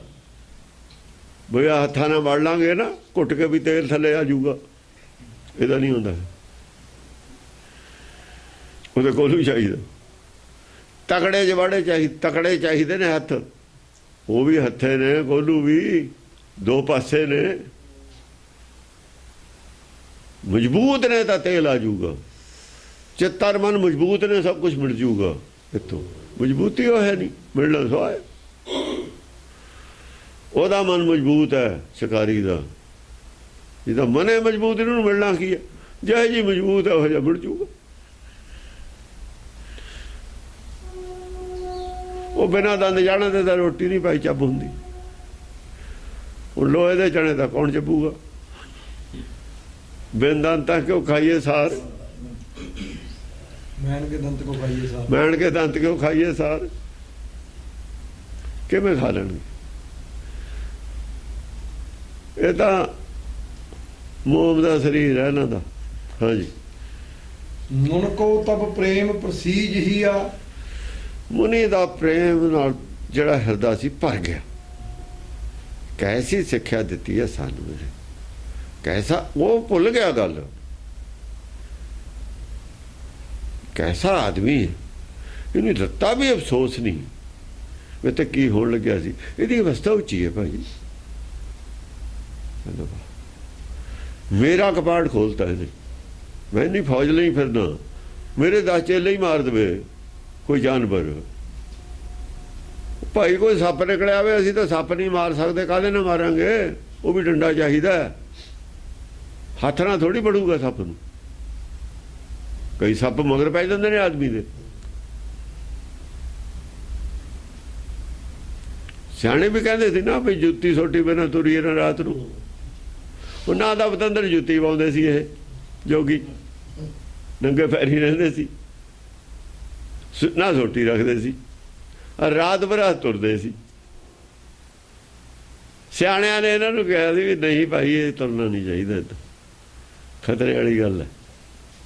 ਹਾਂਜੀ, ਗੁਰ ਠਾਰ ਸਮੋ ਮਿਰਗ ਨਾਸ ਕੀਆ। ਮਿਰਗ ਨਾਸ ਕਹਿੰਦੇ ਨੇ ਮਿਰਗ ਦਾ ਸ਼ਿਕਾਰੀ, ਮਿਰਗਾਂ ਨੂੰ ਨਾਸ ਕਰਨ ਵਾਲਾ। ਮਿਰਗ ਠਾਰ ਸਮੋ ਅਸਲ ਦੇ ਵਿੱਚ ਮਿਰਗ ਨਾਸ ਹੈ, ਮਨ ਦਾ ਨਾਸ ਕਰਨ ਵਾਲਾ ਹੈ। ਮਨ ਮਤ ਦਾ ਨਾਸ ਕੀਤਾ ਇਹਨੇ। ਉਹਨੇ ਆਪਣਾ ਮਨ ਨਾਸ ਕੀਤਾ ਹੋਇਆ। ਜਿਹਨੇ ਆਪਣਾ ਮਨ ਮਾਰਿਆ ਹੋਇਆ ਉਹ ਮਿਰਗ ਨੂੰ ਮਾਰ ਸਕਦਾ ਹੈ। ਆਪਣਾ ਮਨ ਮਾਰਿਆ ਹੋਇਆ ਮਿਰਗ ਦਾ ਸ਼ਿਕਾਰੀ ਤਾਂ ਹੈ। ਮਿਰਗ ਆਪਣਾ ਮਨ ਹੈ, ਆਪਣਾ ਮਨ ਜਿੱਤਿਆ ਉਹਨੇ ਮਾਰਿਆ ਹੋਇਆ। ਮਨ ਮਾਰੇ ਬਿਨਾਂ ਉੱਥੇ ਜਾ ਸਕਦਾ ਸੀ ਕਿਤੇ? ਮਿਰਗ ਨਾਸ ਦੇ ਦੋ ਅਰਥ ਨੇ। ਮਿਰਗ ਠਾਰ ਸਮੋ ਮਿਰਗ ਨਾਸ ਕੀਆ। ਹਾਂ, ਉਹਨੇ ਕਿਹਾ ਵੀ ਇਹ ਬਿਲਕੁਲ ਗੁਰਦੇਵ ਮੰਨਣ ਦੇ ਕਾਬਿਲ ਹੈ। ਉਹਨੇ ਮੰਨ ਲਿਆ ਵੀ ਹਾਂ ਵਾਕਈ ਮੈਨੂੰ ਅਕਲ ਦਵੇ ਉਹੀ ਗੁਰਦੇਵ ਹੁੰਦਾ। ਇੱਕ ਗੁਣ ਦੇਤਾ, ਇੱਕ ਦੇਤਾ, ਚਾਹੇ ਤੇਰੇ 'ਚ ਕਮੀ ਸੀ ਉਹ ਦੱਸਤੀ ਤੇ ਤੇਰੀ ਇੱਥੇ ਕਮੀ ਹੈ। ਹਾਂਜੀ, ਮਨਮੋ ਤਬ ਦਤ ਵਿਚਾਰ ਕੀਆ। ਮਨਮੋ ਤਬ ਦਤ ਵਿਚਾਰ ਕੀਆ। ਮਨ ਦੇ ਵਿੱਚ ਦਤ ਨੇ ਇਹ ਵਿਚਾਰ ਕੀਤਾ। ਗੁਣ ਮਿਰਗਹਾ ਕੇ ਚਿਤ ਬੀਜ ਲਿਆ।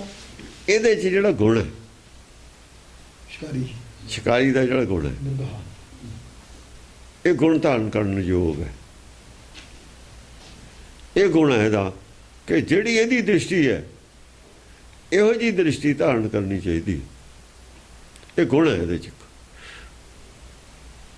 ਹਾਂ, ਹਰ ਸੋਹਿਤ ਜੋ ਇਹ ਭਾਂਤ ਕਰੈ। ਜੇ ਹਰ ਨੂੰ ਕੋਈ ਵਿਸਾਲਵੇ ਮਨ 'ਚ, ਹਰ ਸੋਹਿਤ ਜੋ ਇਹ ਭਾਂਤ ਕਰੈ। ਜੇ ਹਰ ਨਾਲ ਕੋਈ ਇਹੋ ਜਿਹਾ ਸੰਬੰਧ ਜੋੜ ਲਵੇ ਜਿਵੇਂ ਇਹਨੇ ਮਿਰਗ ਨਾਲ ਜੋੜਿਆ ਹੋਇਆ, ਫਿਰ ਉਹਨੂੰ ਸਾਰਿਆਂ 'ਚ ਹਰੇ ਦਿੰਦਾ, ਸਾਰੇ ਹਰ ਦਾ ਰੂਪ ਹੀ ਦਿੰਦੇ ਨੇ। ਇਹ ਵਿਸ਼ਵ ਸੰਸਾਰ ਜੇ ਤੂੰ ਦੇਖਦਾ ਇਹ ਹਰ ਕਾ ਰੂਪ ਹੈ। ਹਰ ਰੂਪ ਨਜ਼ਰ ਨਹੀਂ ਆਇਆ। ਗੁਰੂ ਅਮਰਦਾਸ ਕਹਿੰਦੇ ਨੇ ਹਰ ਦਾ ਦਰਸ਼ਨ ਕਰਨਾ।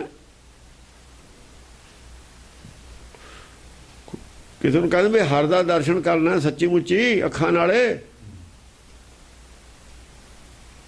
ਕਹਿੰਦੇ ਹਾਂ ਹਰ ਦਾ ਦਰਸ਼ਨ ਕਰਨਾ। ਉਹਨਾਂ ਨੇ ਉਹ ਫੋਟੋ ਬਣਾਈ ਹੋਈ ਹੈ ਕ੍ਰਿਸ਼ਨ ਦੀ, ਮੂਰਤੀ ਬਣਾਈ ਹੋਈ ਹੈ, ਕਹਿੰਦੇ ਇਹ ਤਾਂ ਮੂਰਤੀ ਹੈ। ਜੇ ਹਰ ਦਾ ਦਰਸ਼ਨ ਅੱਖਾਂ ਨਾਲ ਕਰਨਾ, ਇਹ ਵਿਸ਼ਵ ਸੰਸਾਰ ਜੇ ਤੂੰ ਦੇਖਦਾ, ਜਿੰਨਾ ਵੀ ਸੰਸਾਰ ਹੈ ਸਾਰਾ ਵਿਸ਼ਵ 84 ਲੱਖ ਜੂਨ ਹੈ, ਹਰ ਕਾ ਰੂਪ ਹੈ। ਹਰ ਨਹੀਂ ਹੈ, ਰੂਪ ਦਾ ਹੀ ਦਰਸ਼ਨ ਹੋਣਾ ਅੱਖ ਨਾਲ, ਹਰ ਦਾ ਤਾਂ ਹੋਣਾ ਹੀ ਨਹੀਂ। ਗੱਲ ਫੇਰ ਵੜ ਰੱਖ ਲਿਆ, ਹਰ ਨਹੀਂ ਹੈ, ਹਰ ਕਾ ਰੂਪ ਹੈ। ਇਹਦੇ 'ਚ ਜੋਤ ਹੈ, ਹਰ ਦੀ ਹਰ ਨਹੀਂ ਹੈ। ਇਹਦੇ 'ਚ ਸਰੀਰ 'ਚ, ਸਰੀਰ 'ਚ ਹਰ ਕਿੱਥੇ ਹੈ? ਹਰ ਤਾਂ ਅੰਦਰ ਹਿਰਦੇ 'ਚ ਹੈ। ਹਰ ਹਿਰਦੇ 'ਚ ਹੈ, ਉਹਦੀ ਜੋਤ ਸਰੀਰ 'ਚ ਹੈ। ਹਰ ਕਾ ਰੂਪ ਹੈ, ਹਰ ਕੀ ਜੋਤ। ਸੂਰਜ ਦਾ ਰੂਪ ਧੁੱਪ ਹੈ। ਇੱਥੋਂ ਬੈਠਿਆਂ ਨੂੰ ਸਾਨੂੰ ਧੁੱਪ ਦਿੰਦੀ ਹੈ, ਬਾਹਰ ਸੂਰਜ ਨਹੀਂ ਦਿੰਦਾ। ਬਸ ਏਦਾਂ ਹੀ ਹੈ। ਧੁੱਪ 'ਚ ਬੈਠਾਂਗੇ ਤਾਂ ਸੂਰਜ ਦਿਖੂਗਾ। ਅਸੀਂ ਉਹਦੀ ਦੂਏ ਦੀ ਧੁੱਪ 'ਚ ਨਹੀਂ ਬੈਠ ਸਕਦੇ। ਦੂਏ ਦੀ ਜੋਤ ਵਿੱਚ ਅਸੀਂ ਪ੍ਰਵੇਸ਼ ਨਹੀਂ ਕਰ ਸਕਦੇ।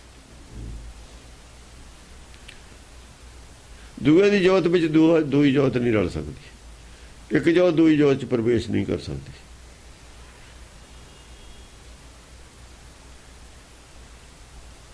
ਇਸ ਕਰਕੇ ਆਪਣੇ ਅੰਦਰੋਂ ਹੀ ਆਪਣਾ ਆਪ ਦੇਖਣਾ। ਹਾਂ, ਉਹਦਾ ਹਰ ਕਾ ਰੂਪ ਦੇਖ ਸਕਦੇ ਹੋ।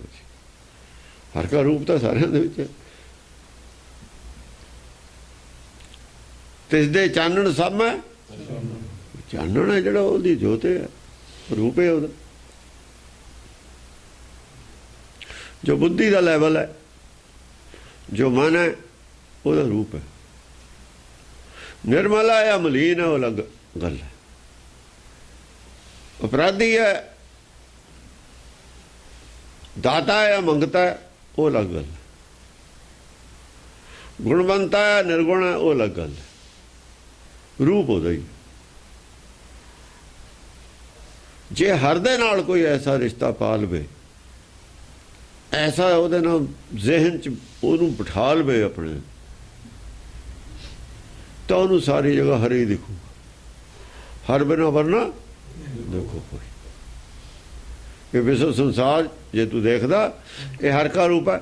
ਹਰ ਰੂਪ ਨਜ਼ਰ ਨਹੀਂ ਆਇਆ, ਕਹਿੰਦੇ ਦੇਖ ਲਿਆ ਹਰ ਕਾ ਰੂਪ ਹੈ। ਕੱਲੀ ਮੂਰਤੀ ਨਹੀਂ ਬਣਾ ਸਕਦੇ। ਫਿਰ ਕੀੜੀ ਤੋਂ ਹਾਥੀ ਤੇ ਸਾਰੇ ਹਰ ਕਾ ਰੂਪ ਹੈ। ਸਾਰੇ 'ਚ ਹਰ। ਇਹੀ ਕਿਉਂ ਹਰ ਹੈ? ਇਹ ਹਰ ਕਿਉਂ ਨਹੀਂ ਹੈ? ਵੇਦ ਵੀ ਮੰਨਦਾ ਇਹ ਗੱਲ ਨੂੰ, ਵੇਦ ਮੰਨਦਾ। ਜੇ ਵੇਦ ਮੰਨਦਾ, ਤੁਸੀਂ ਕਿਉਂ ਨਹੀਂ ਮੰਨਦੇ? ਇੱਥੋਂ ਪੰਡਤ ਨੇ ਬਾਟ ਪਾੜੀ ਹੋਈ ਹੈ, ਵੇਦ ਛੱਡ ਦਿੱਤਾ। ਗੁਰਬਾਣੀ ਵੇਦ ਤੇ ਲੈ ਕੇ ਆਉਂਦੀ ਹੈ, ਸੱਚ ਤੇ ਲੈ ਕੇ ਆਉਂਦੀ ਹੈ। ਉਹ ਸੱਚ ਤੋਂ ਭੱਜਦੇ ਨੇ। ਪਰ ਦੱਤ ਸੱਚ ਤੋਂ ਨਹੀਂ ਭੱਜਦਾ, ਸੱਚ ਤੋਂ ਨਹੀਂ ਭੱਜ ਰਿਹਾ ਦੱਤ। ਦੱਤਾਤਰੇయ ਨਹੀਂ ਸੱਚ ਤੋਂ ਭੱਜ ਰਿਹਾ।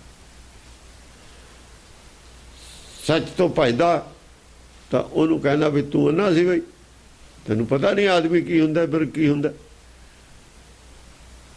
ਉਹਨੂੰ ਪਤਾ ਸੀ ਸੱਚ ਸੀ। ਇਹਦੀ ਅਵਸਥਾ, ਇਹਦਾ ਜਿਵੇਂ ਮੇਰਾ ਧਿਆਨ ਸੀ, ਅੰਤਰ ਧਿਆਨ, ਮੈਨੂੰ ਨਹੀਂ ਪਤਾ ਲੱਗਿਆ ਆਲੇ ਦੁਆਲੇ ਮੇਰੇ ਬੰਦੇ ਆ ਕੇ ਬੈਠੇ ਨੇ, ਮੇਰੇ ਚੇਲੇ, ਇਵੇਂ ਇਹ ਆਪਣੇ ਧਿਆਨ 'ਚ ਬੈਠਾ ਸੀ, ਇਹਨੂੰ ਸਾਡਾ ਨਹੀਂ ਪਤਾ ਲੱਗਿਆ। ਮੈਂ ਦੇਖਿਆ ਕਿਉਂ, ਮੇਰੀ ਚਮਕ ਜ਼ਿਆਦਾ ਸੀ। ਉਹ ਦੂਜ ਦਾ ਚੰਦਰਮਾ ਕਿਹਾ ਹੋਇਆ ਨਾ, ਚੰਦਰਮਾ ਹੀ ਦੇਖਣਾ ਸੀ, ਉਹ ਦੂਏ ਕੀ ਦੇਖਣੇ ਸੀ। ਇਹਨੂੰ ਹਨੇਰਾ ਨਹੀਂ ਦਿੰਦਾ ਹੁੰਦਾ, ਬਾਕੀ ਤਾਂ ਨਿਸਕਿਆ ਹੋਇਆ ਚੇਲਿਆਂ ਨੂੰ, ਚੇਲਿਆਂ ਨੂੰ ਨਿਸਕਿਆ ਹੋਇਆ। ਚੇਲੇ ਤਾਂ ਦੀਂਦੇ ਹੀ ਨਹੀਂ, ਦੀਂਦਾ ਹੀ ਰੋਸ਼ਨੀ ਸੀ। ਜਿੱਥੇ ਰੋਸ਼ਨੀ ਸੀ ਉਹ ਦੇਖ ਲਈ ਉਹਨੇ, ਉਹ ਰੋਸ਼ਨੀ ਤੇ ਤੀਰ ਖਿੱਚ ਲਿਆ। ਹਾਂਜੀ,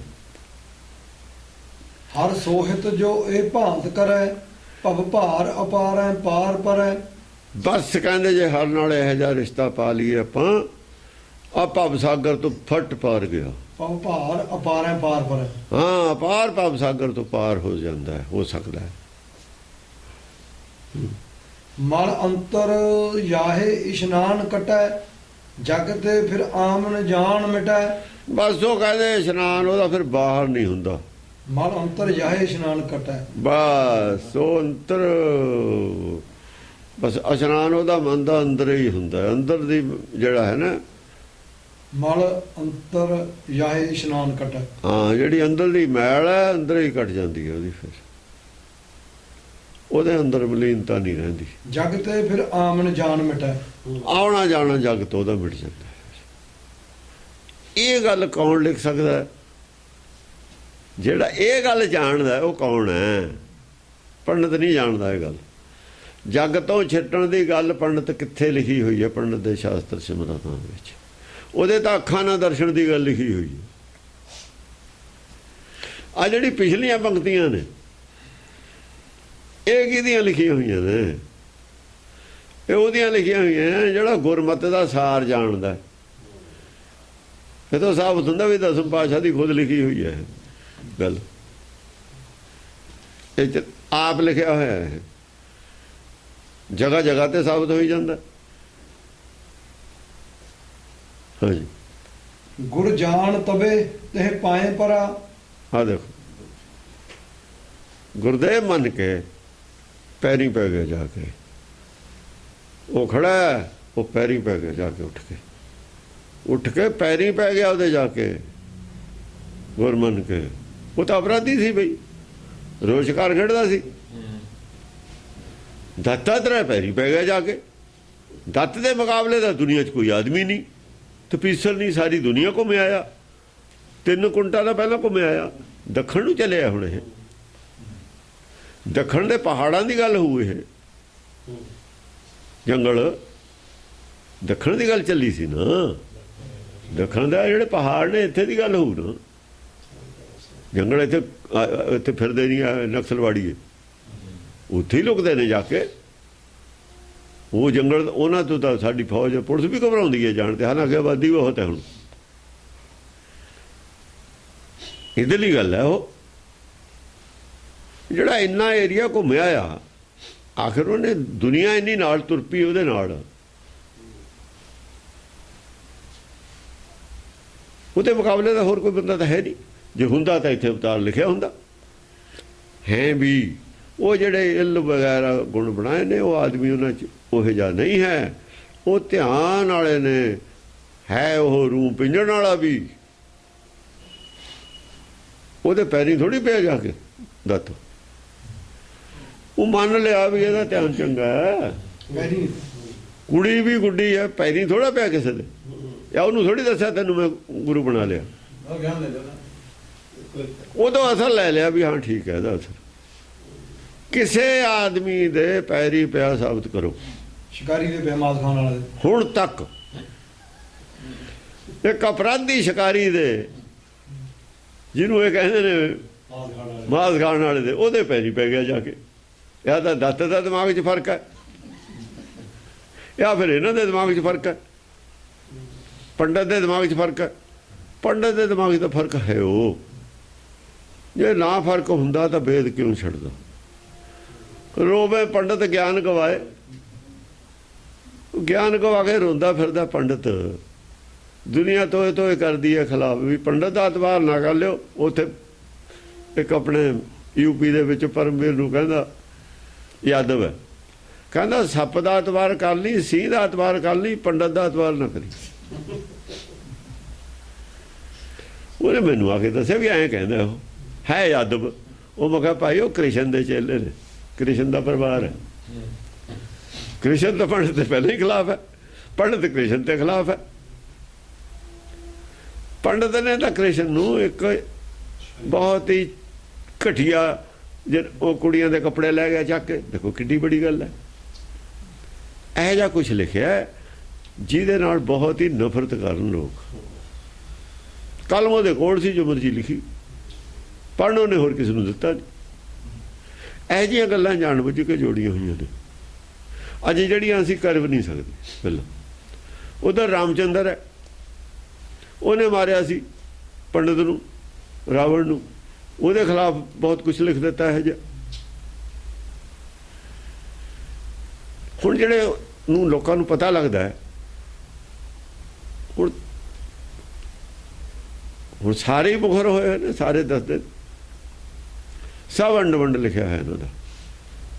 ਸਿਮਰਤ ਵੇਦ ਪੁਰਾਣ ਪੁਕਾਰਨ ਪੋਥੀਆਂ, ਨਾਮ ਬਿਨਾਂ ਸਭ ਕੂੜ ਗਾਲੀਆਂ। ਅੱਛੀਆਂ ਗੱਲਾਂ ਲਿਖ ਦਿੱਤੀਆਂ, ਸੱਚ ਛੱਡ ਦਿੱਤਾ, ਝੂਠ ਹੈ ਝੂਠ ਭਰ ਦਿੱਤਾ ਸਾਰੇ ਗ੍ਰੰਥਾਂ 'ਚ। ਇਹ ਪੰਡਤ ਦੀ ਉਹ ਗੱਲ ਹੈ ਨਾ। ਹਾਂਜੀ, ਗੁਰ ਜਾਣ ਤਵੇ ਤੈ ਪਾਏ ਪਰਾ, ਪਵ ਪਾਰ ਅਪਾਰ ਸੁਪਾਰ ਤਰਾ। ਬਸ ਕਹਿੰਦੇ ਭਵ ਸਾਗਰ ਪਾਰ ਹੋ ਗਿਆ ਪਾਏ ਪੈਣ ਵਾਲੇ। ਉਹਨੇ ਮੰਨ ਲਿਆ ਵੀ ਮੈਂ ਧੰਨ ਭਾਗ ਹੋ ਗਏ, ਮੇਰੇ ਦਾਤੇ ਮੰਨਦਾ ਪੈਰੀ ਪੈ ਕੇ। ਭਵ ਤੋਂ ਪਾਰ ਹੋ ਗਿਆ, ਭੈ ਸਾਗਰ ਤਰ ਗਿਆ। ਉਹਦੇ ਅੰਦਰ ਭੈ ਸੀ ਨਾ ਬਣੀ ਹੋਈ, ਉਹ ਨਿਕਲ ਗਈ। ਮੌਤ ਦੇ ਮੂੰਹ ਚੋਂ ਬਚਿਆ ਨਾ।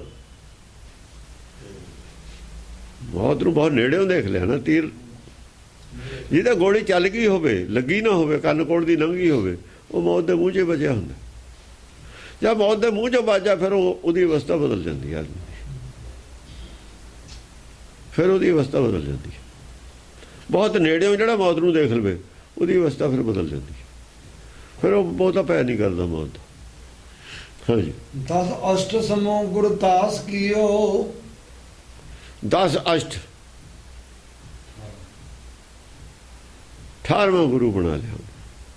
ਕਵੀ ਬਾਂਧ ਕਵਿਤਨ ਮੱਧ ਲਿਓ। ਇਸ ਕਰਕੇ ਕਵੀ ਨੇ ਕਵਿਤਾ ਦੇ ਵਿੱਚ ਬੰਨ ਲਿਆ ਉਹਨੂੰ। ਕਥ ਕਵੀ ਲਫ਼ਜ਼ ਵਰਤੇ ਆਪਣੇ ਆਪ ਨੂੰ 10 ਪਾਸ਼ਾ। ਕਵੀ ਨੇ ਕਵਿਤਾ ਵਿੱਚ ਮੱਧ ਕੇ ਬੰਨ ਕੇ ਤੁਹਾਨੂੰ ਪੇਸ਼ ਕਰਤਾ। ਹਾਂਜੀ, ਸਭ ਹੀ ਸਿੱਖ ਸੰਯੁਕਤ ਪਾਨ ਗਏ। ਸਾਰੇ ਜਿੰਨੇ ਚੇਲੇ ਤੇ ਸਾਰੇ ਇਕੱਠੇ ਹੋ ਕੇ ਪੈਰੀਂ ਪੈ ਗਏ ਉਹਦੇ। ਸੰਯੁਕਤ ਪਾਨ ਗਏ, ਇਕੱਠੇ ਹੋ ਕੇ, ਇਕੱਠੇ ਹੋ। ਸਾਰੇ ਇੱਕਦਮ ਇਕੱਠੇ ਹੋ ਕੇ ਸਾਰੇ ਹੀ ਜਦ ਭਾਈ ਗੁਰੂ ਚਰਨੀ ਲੱਗ ਗਿਆ, ਚੇਲਿਆਂ ਨੇ ਤਾਂ ਲੱਗਣਾ ਹੀ ਸੀ। ਆਹ ਘਟਨਾ ਤਾਂ ਹੋਰ ਕਿਤੇ ਨਹੀਂ ਹੋਈ। ਪਿੱਛੇ ਜਿੰਨੇ ਆਏ 17 ਨੇ ਗੁਰੂਆਂ ਤੱਕ ਕਿਤੇ ਨਹੀਂ ਘਟਨਾ ਹੋਈ ਹੈ। 18ਵੇਂ ਨੰਬਰ ਤੇ ਆ ਕੇ ਘਟਨਾ ਹੋਈ ਹੈ। ਇਹ ਘਟਨਾ ਨੂੰ 18ਵਾਂ ਨੰਬਰੇ ਤਾਂ ਦਿੱਤਾ ਹੋਇਆ। ਘਟਨਾ ਬਹੁਤ ਵੱਡੀ ਹੈ। ਕਈ ਮਸਲੇ ਨੇ। ਪੁੰਨ ਪਾਪ ਦਾ ਮਸਲਾ ਇਹਦੇ ਵਿੱਚ ਹੈ, ਬ੍ਰਹਮ ਗਿਆਨ ਦਾ ਮਸਲਾ ਇਹਦੇ ਵਿੱਚ ਹੈ, ਜਟੀ ਦਾ ਮਸਲਾ ਇਹਦੇ ਵਿੱਚ ਹੈ, ਜਿਹੜੀ ਸੁੰਨ ਸਮਾਧ ਔਰ ਸਹਿਜ ਸਮਾਧ ਦਾ ਮਸਲਾ ਇਹਦੇ ਵਿੱਚ ਹੈ, ਤਾੜੀ ਦਾ, ਸ਼ਿਕਾਰੀ ਤਾੜੀ ਲਾ ਕੇ ਹੈ। ਕਾਲ ਹੈ ਨਾ, ਕਾਲ ਦਾ ਰੂਪ ਹੈ, ਉਹਦੀ ਤਾੜੀ ਲਾਈ ਹੋਈ ਹੈ। ਇਹਦੇ ਸਮਾਧੀ ਸੁੰਨ ਸਮਾਧ ਹੈ। ਸੁੰਨ ਸਮਾਧ ਔਰ ਤਾੜੀ ਦਾ ਫਰਕ ਹੈ, ਉਹਨਾਂ ਦੀ ਅਵਸਥਾ ਦਾ ਫਰਕ ਹੈ। ਬਹੁਤ ਮਸਲੇ ਨੇ ਇਹਦੇ ਵਿੱਚ, ਪਰ ਮਸਲੇ ਉਹਦੇ ਵਾਸਤੇ ਨਹੀਂ ਜਿਹਨੂੰ ਪਤਾ। ਜਿਹਨੂੰ ਬੈਕਗਰਾਊਂਡ ਦਾ ਪਤਾ, ਧਰਮ ਦੀ ਬੈਕਗਰਾਊਂਡ ਦਾ ਪਤਾ ਹੈ, ਉਹਦੇ ਵਾਸਤੇ ਤਾਂ ਪਤਾ ਵੀ ਕੀ ਕੀ ਮਸਲੇ ਨੇ। ਜਿਹਨੂੰ ਧਰਮ ਦੇ ਸਟੂਡੈਂਟ ਹੀ ਨਹੀਂ ਜਿਹੜਾ ਧਰਮ ਦਾ, ਵਿਸ਼ਾ ਹੀ ਨਹੀਂ ਜਿਹੜਾ ਧਰਮ, ਉਹਦੇ ਵਾਸਤੇ ਤਾਂ ਕੁਝ ਵੀ ਨਹੀਂ ਹੈ। ਉਹਦੇ ਵਾਸਤੇ ਕੀ ਹੈ? ਉਹਦੇ ਵਾਸਤੇ ਇੱਕ ਸ਼ਿਕਾਰੀ ਹੈ, ਉਹ ਮਿਰਗ ਦੇ ਸ਼ਿਕਾਰ ਨੂੰ ਬੈਠਾ ਹੈ। ਕੋਈ ਸਾਥ ਚਲੇ ਗਏ, ਉਹਨੇ ਭੁਲੇਖੇ ਨਾਲ ਸਾਥ ਤੇ ਤੀਰ ਖਿੱਚ ਲਿਆ। ਲੈ ਇੰਨੀ ਗੱਲ, ਹੋਰ ਤਾਂ ਕੋਈ ਗੱਲ ਨਹੀਂ। ਉਹ ਦੂਏ ਨੇ ਰੌਲਾ ਪਾਤਾ, ਮਾਰੀ ਨਾ ਪਾਈਏ ਬੰਦਾ, ਚਲੋ ਹਟ ਗਿਆ।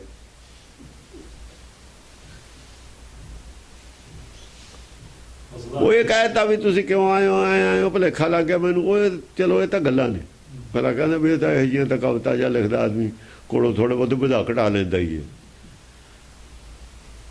ਕੀ ਕੋਈ ਗੱਲ ਸੀ? ਇਹ ਲਿਖਣ ਵਾਲੀ ਗੱਲ ਹੈ? ਕੋਈ ਗ੍ਰੰਥ, ਧਰਮ ਗ੍ਰੰਥ ਦੇ ਵਿੱਚ ਇਹਨੂੰ ਜਗ੍ਹਾ ਦੇਣ ਵਾਲੀ ਕੋਈ ਗੱਲ ਹੈ? ਜੇ ਨਾ ਵਿਚਾਰੀਏ ਕੋਈ ਗੱਲ ਨਹੀਂ। ਜਿਹਨੂੰ ਸਮਝ ਆ ਉਹਦੇ ਵਾਸਤੇ ਬਹੁਤ ਬੜੀਆਂ ਬੜੀਆਂ ਗੱਲਾਂ ਨੇ ਇਹਦੇ ਵਿੱਚ। ਹਾਂਜੀ, ਸਭ ਹੀ ਸਿੱਖ ਸੰਜੁਤ ਪਾਣ ਗਏ, ਅਵਲੋਕ ਚਰਾਚਰ ਚਾਹੁੰਦ ਰਹੇ। ਸਾਰੇ ਹੀ ਸੰਯੁਕਤ ਜਿਹੜੇ ਨੇ ਇਕੱਠੇ ਹੋ ਕੇ ਪੈਰੀਂ ਪੈ ਗਏ। ਆ ਜਿਹੜੇ ਸਾਰੇ 84 ਲੱਖ ਜੀਵ ਨੇ, ਕਹਿੰਦੇ ਇਹ ਚਾਹੁੰਦ ਹੈਰਾਨ ਹੋ ਗਏ ਵੀ ਇਹ ਕੀ ਹੋ ਗਿਆ। ਇਹ ਸ਼ਿਕਾਰੀ ਹੈ, ਇਹ ਏਡਾ ਬੜਾ ਰਿਸ਼ੀ ਦੁਨੀਆ ਮੰਨਦੀ ਹੈ, ਇਹ ਇਹਦੇ ਪੈਰੀਂ ਕਿਉਂ ਪੈ ਗਿਆ? ਅਵਲੋਕ ਚਰਾਚਰ ਚਾਹੁੰਦ ਰਹੇ। ਹਾਂ, ਆਪ ਲੋਕ ਦੇਖ ਕੇ ਸਾਰੇ ਚਾਹੁੰਦੇ ਆ ਗਏ। ਪਸ਼ੂ ਪਛ ਚਰਾਚਰ ਜੀਵ ਸਭੈ। ਪਸ਼ੂ ਪਛ ਚਰਾਚਰ ਜੀਵ ਸਾਰੇ ਹੈਰਾਨ ਹੋ ਗਏ ਵੀ ਇਹ ਕੀ ਹੋ ਗਿਆ। ਗਣ ਗੰਧਰਵ ਭੂਤ ਪਿਸਾਚ ਤਬੈ।